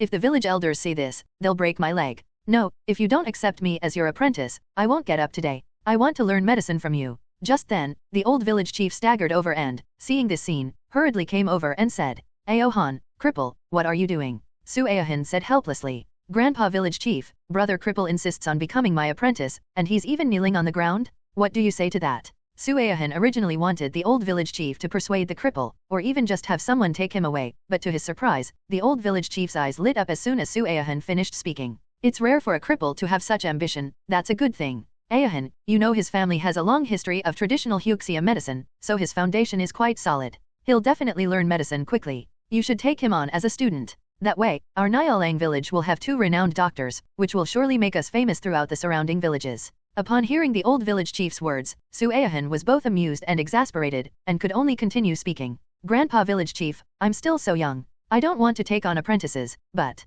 I don't care. I want to become your disciple, otherwise I won't get up. Grandpa Village Chief is here too, he'll be our witness. Not only did the cripple threaten to kneel, but even the old village chief spoke up for the cripple, his beard trembling, ultimately persuading Su Aohan to nod in agreement. Master, please accept my 3 bows and 3 kowtows. Upon hearing the cripple's words, Su Aohan hurriedly stepped aside, while the old village chief, his beard trembling with anger, slapped the cripple on the back of the head. Smack. You brat, what are you doing, seeking an apprenticeship or something? I see you've become increasingly disobedient since your parents passed away. Have you forgotten the rules of our cowherd village? The cripple scratched the back of his head and whispered. What rules and regulations? Aren't they all just made by people? I'm young, I don't believe in these things. I'll take as many drugs as I want. Although the lame man's voice was low, the old village chief still heard him and immediately took off his shoe to beat him. Although the lame man had a bad leg, he was young and managed to dodge the muddy shoe and run away into the distance. The old village chief's temper flared up again, and he gave chase. Soon after, he heard the lame man's shouts. Help! Someone help! The old village chief has fallen into the latrine. Quickly save the old village chief, or he'll choke to death on the sewage. Ugh. In no time, many villagers began a campaign to rescue the old village chief from the latrine. Besides cultivating, Su Aohan would spend his days feeding the koi fish in the lake some spiritual spring water and helping it awaken its intelligence. At the same time, the two who had been chased away by Su Aohan returned to an office building in the county town and met Seongji, whom they had mentioned. Too good for nothings, can't even get a debt back. Didn't I say if you can't get the money back, bring the person over? There are other people waiting for those kidneys. The two trembled with fright and knelt on the ground, saying, Brother Seong, this isn't our fault. That kid is just too amazing. Not only is he incredibly skilled, and he somehow managed to sense the blood on us. He even told you to tell him to stop doing such wicked things, or else. Or what? Otherwise, it won't just be you who suffers, but the whole family. Smack. You're asking for it. Brother Seong, I have a feeling that kid isn't an ordinary person. Maybe we should back off. We've made quite a bit over the years, that's enough for a normal life. Bullshit? You want to quit? Don't even talk about whether I'll let you off the hook. Do you think Boss Jin will let you live a peaceful life? Brother Seong, I have a feeling that kid isn't an ordinary person. Maybe we should back off. We've made quite a bit over the years, it's enough for a normal life. Bullshit? You want to quit? Don't even talk about whether I'll let you off the hook. Do you think the boss will let you live a peaceful life? After speaking, Seongji's eyes flashed with murderous intent. No one else could possibly know about our affairs. That kid must have found out some information through some channel. Just to be on the safe side, we absolutely cannot let him live. Brother Seong, I have a bad feeling. Recently, because the Luo family fell, even the deputy director and the second-in-command of the Law Enforcement Bureau have been brought down. The whole of Juzhu City is in turmoil. I'm afraid. What's there to be afraid of? Once we finish these few deals, we'll make several million. After that, we'll call it a day, but before that, there can't be any mistakes. Brother Seong, what do you mean? Take some men and go back there again 2 nights. Kill that kid and his whole family. Better to kill the innocent than let them go. Be careful, try to make it look like a fire accident. I'll have someone handle the rest. After it's done, take 1 million and go into hiding.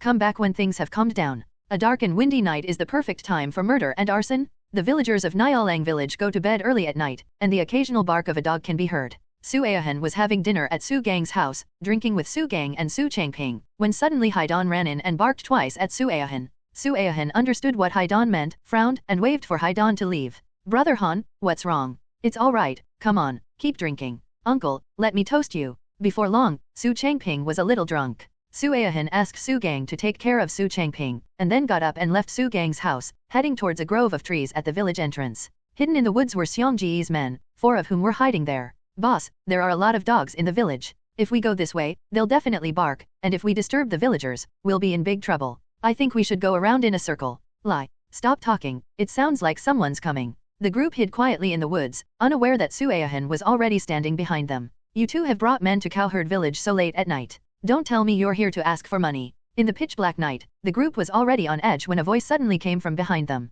It would be a lie to say they weren't scared. The 6 men were so frightened their hearts raced. They scrambled to the ground and crawled forward several meters. If the eldest hadn't had a relatively healthy prostate, he probably would have wet himself. Who is it? By the moonlight, the 2 men who had visited Nyalang village before recognized Su Aohan and immediately got up from the ground, saying, Brothers, this is the kid, let's get him. The group of men, whose hearts were pounding with fear, were enraged when they heard that Su Aohan was their target. They drew daggers from their waists and surrounded Su Aohan, clearly intending to kill him. Having cultivated in the small world for many years and possessing almost omnipotence, Su Aohan naturally sensed the killing intent emanating from the group. It was murder to cover it up? What a dark world, in broad daylight? In that case, none of you should go back. As he spoke, Suayahan waved his hand, and several leaves on the ground flew up and landed in his hand. Then, with another flick of his wrist, the leaves flew out and struck the men directly on the foreheads. A burst of true energy erupted, and the men instantly lost consciousness and collapsed to the ground. Although it was night, the moonlight in the countryside was exceptionally bright. The last man didn't see clearly what had happened, but he clearly saw that the 5 people collapsed before they even got close to Suayahan. Are you a human, or a ghost? The man was genuinely frightened, especially with the complete silence around him and Suayahan's bizarre behavior. He even started to stutter. Tell me, what's your real purpose in coming here? A glint of light flashed in the man's eyes in the darkness, and he hurriedly spoke. We want the rest of the money back, that's all. As he spoke, the man used the darkness to conceal himself, and a knife slowly appeared in his hand. However, what he didn't know was that with Suayahan's current cultivation level, all his movements were as clear as if they were under a magnifying glass in Suayahan's eyes. Although it was night, they were still incredibly clear. Stubborn to the end. As he spoke, Suayahan stretched out his finger and drew a few lines in the air. Starlight flashed, and he pointed at the man. The man felt dizzy and then began to hallucinate. What is the purpose of your visit here? Kill the boy from Nyalang village who beat us up, and that family still owes us money. Upon hearing the other party's words, Suayahan's eyes flashed with a sharp light. He never expected that the other party would treat human life as worthless. Who gave the order? Where is he now? It was Xiongji's order. Xiongji is at Sibo, an 8-story building. Upon hearing the other person's words, Suayahan frowned and muttered. Sibot? Where is that? After thinking for a while, Suayahan finally realized, what the hell is that? That's the CBD. Holy crap! Suayahan glanced at the 5 people lying on the ground, then with a flick of his hand, a yellow talisman appeared in his palm. He formed a hand seal, then touched the man's forehead with the talisman, which disappeared into the man's forehead. Lord of Talismans, you have captured my heart. The might of heaven is overwhelming, your merit in atoning for my sins. Imperial Edict. As Zhang Tiankai finished speaking, a faint golden light emanated from the man's forehead, and his body suddenly trembled, becoming somewhat strange. After you've done it, just kill yourself. People like you, endangering others' lives, are just wasting rice by living. The man seemed to have lost his mind, yet he was still able to do anything. He tucked the dagger into his waistband, turned, and walked out of the woods toward the edge of the village. As Suayahan watched the other party leave, a 9-tiered pagoda appeared in his hand, instantly drawing the remaining 5 people inside and making them disappear. May you be good people in your next life. Those who kill will be killed in return. After finishing all this, Suayahan leaped into the air and disappeared into the night. Back home, he immediately entered his small world and began cultivating. Meanwhile, in the county town, Xiongji was waiting for news.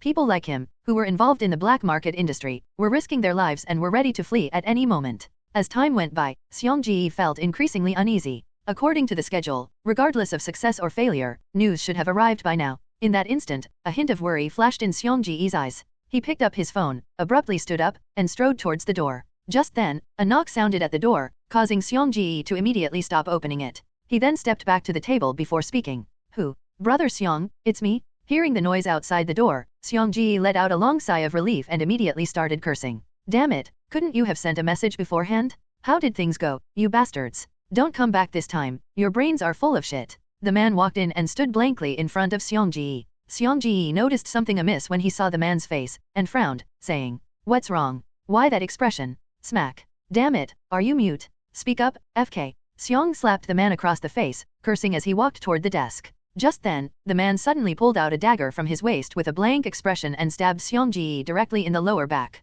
Pft, pft. Before Xiongji could react, he was stabbed several times. Unable to stand, he slammed against the desk, using one hand to support himself as he struggled to turn around. With the other hand, he reached out and grabbed the man's face, his eyes filled with disbelief. You, BD, I've treated you well. Pft. The fatal wound left Xiongji with no strength to resist. Before he could finish speaking, he collapsed to the ground, blood gushing from his mouth, his eyes wide open, his body convulsing. After a long while, he finally lost consciousness due to excessive blood loss. After killing Xiongji, the man revealed a sinister smile, pointed the dagger at his own neck, and plunged it in. The two lay dead in pools of blood, their bodies not discovered until the following morning. Such an incident naturally caused a sensation, involving multiple departments, and ultimately concluded that the murderer committed suicide after the killing. However, one of the young men who was among the first to investigate the scene discovered that the suicide victim had marks on his forehead resembling burnt paper ash. He did not publicize this discovery, because he was not only a special envoy for this region, but also a staff member dispatched by the General Bureau of Law Enforcement of Daxia.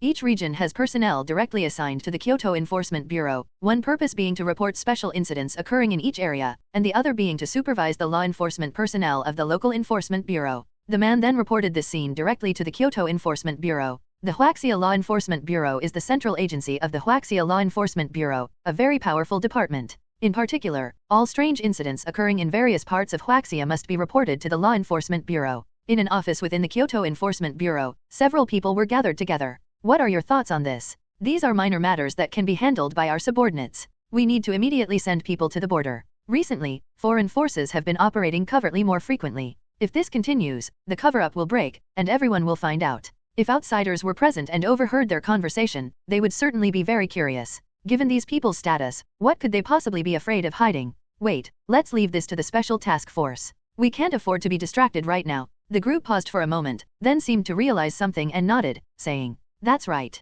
If any of these people do appear, it would be best to win them over." As you all know, the higher UPS intend to establish an organization that transcends all departments. This is absolutely no small matter. Yes, I heard it's already in the planning stages, but they haven't found the right person yet. After hearing this, the group nodded solemnly. During this period, Sueyahan spent his time cultivating in his own little world and feeding the koi fish in the lake with spiritual spring water every day. After a while, the koi fish successfully gained sentience from Sueyahan. As soon as Sueyahan arrives at the lake, koi carp will soon appear, leaping and splashing joyfully in the water. After the old village chief communicated with the county, the lake was contracted to Sueyahan for a period of 50 years. At the same time, the vegetables and fruits planted by Sueyahan began to ripen. Brother Han, the vegetables and fruits are almost ready to be harvested. When are we going to sell them? As the muffled sound came, Su Gang entered Sueyahan's house and saw Haidan lying at the door. He then said to Haidan, "Hey black dog, want some steamed buns? I'll give you some." Haidan gave Su Gang a disdainful look, then turned his head and stuck his butt out to Su Gang. Su Gang ran into a wall with Haidan, so he had no choice but to eat his own steamed bun as he walked into the room. When Sueyahan saw Su Gang, he almost collapsed, because the steamed bun Su Gang was holding was as big as a pot. "Hey Gangze, what are you doing? Where did you get this steamed bun? It's huge. Can you even get full?" Upon hearing Sueyahan's words, Su Gang smiled and said, "I asked my mom to steam these buns. The old ones were too small and inconvenient. This one is big, so one isn't too filling. It's so convenient." Zhang Tiankai was truly impressed. This enormous steamed bun in front of him was so big that an ordinary person probably couldn't finish it in a day. Do you know what it means when there's only one steamed bun on each layer of a bamboo steamer? However, Sueyahan also understood that Su Gang's body consumed a huge amount of energy every day. In addition, he had just started cultivating, which was a crucial time for his strength and body to change, so he was particularly prone to hunger, which was normal. "Brother Han, do you want some? I'll give you half." Sueyahan was truly at a loss for words, shaking his head and saying, "I'm not hungry, you eat." A few minutes later, Su Gang finished the huge steamed bun, which made Sueyahan give him a thumbs up, saying that it was simply awesome.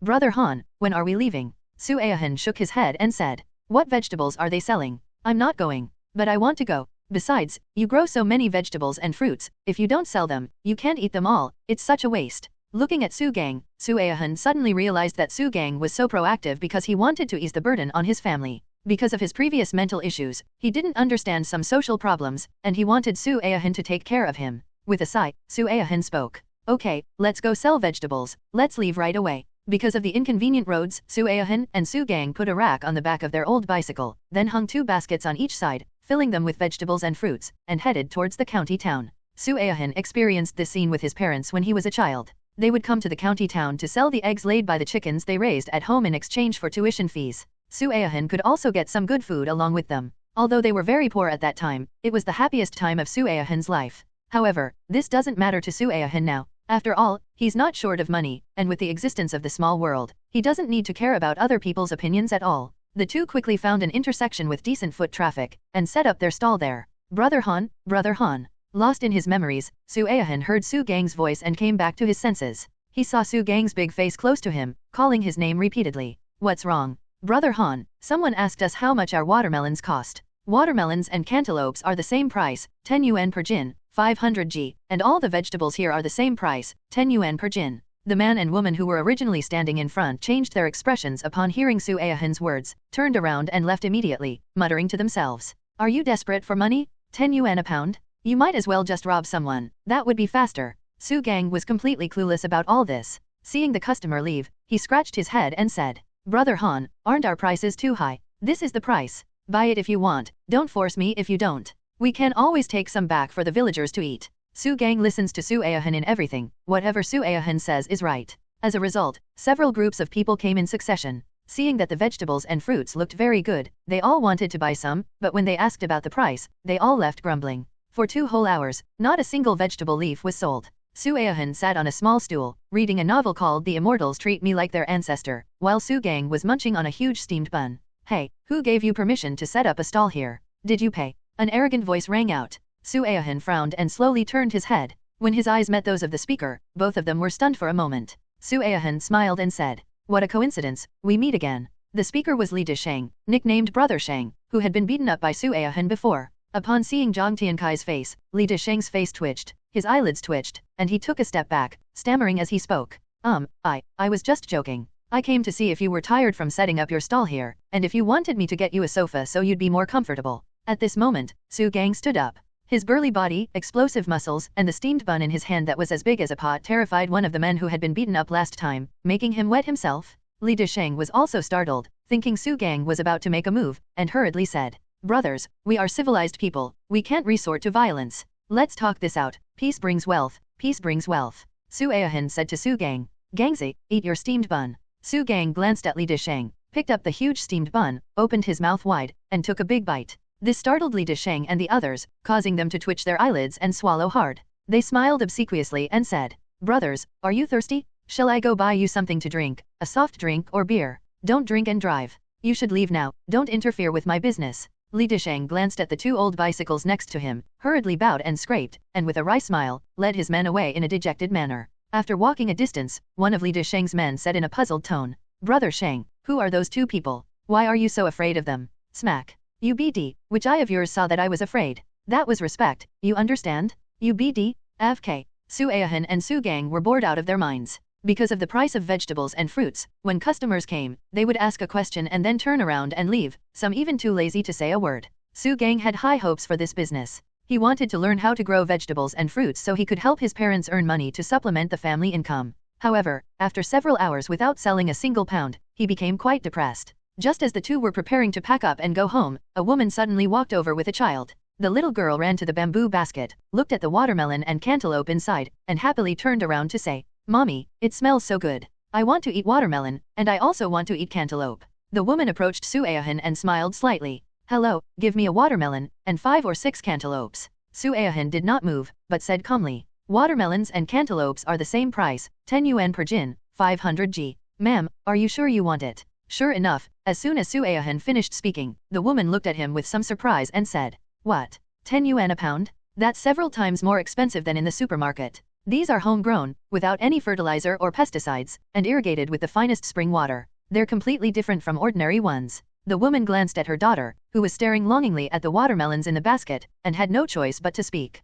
"Give me a watermelon, I want to see what's so special about yours." Su Aohan calmly weighed a watermelon. It was neither too big nor too small, weighing 12 jin, approximately 6 catties, and cost 120 yuan in total. After the woman paid, picked up the watermelon, and left with the little girl, Su Gang happily said, "Brother Han, we're finally open? It's almost noon, shouldn't we go eat? I'm so hungry." Su Aohan was quite surprised when he thought about the steamed bun that Su Gang had eaten, which was almost the size of a pot. He had a feeling that the 120 yuan he earned from the opening was probably not going to be saved. With Su Gang's appetite, it probably wouldn't even be enough to feed him. However, once the business opened, Su Gang, who had been listless, perked up. He not only gained confidence but also had already decided what to eat. Just as Su Aohan was about to pack up and take Su Gang to eat, an elderly woman walked over, smiling as she said to Su Aohan, "Young man, these vegetables look pretty good. How much are they per pound?" Su Aohan looked at the old woman who had appeared before him, suddenly frowned, and after carefully examining her from head to toe, said, "Vegetables are 1 yuan per jin, 500 G." As soon as Su Aohan finished speaking, Su Gang hurriedly said, "Brother Han, isn't it?" Before Su Gang could finish speaking, Su Aohan interrupted him, "Auntie, you don't look well. Didn't you sleep well last night?" The old lady was quite talkative. Upon hearing Su Aohan's words, her smile vanished, and she sighed, saying, "Lately, I don't know what's wrong, but I haven't been sleeping well at night. Sometimes I just fall asleep and I feel like someone is calling me, but I always sleep alone now. There's no one else at home, and the hospital couldn't find anything wrong." Su Aohan said with a smile, "It's possible that you were too tired or stressed during the day. Taking a short nap after lunch might help." "Thank you, young man. Your vegetables are very cheap.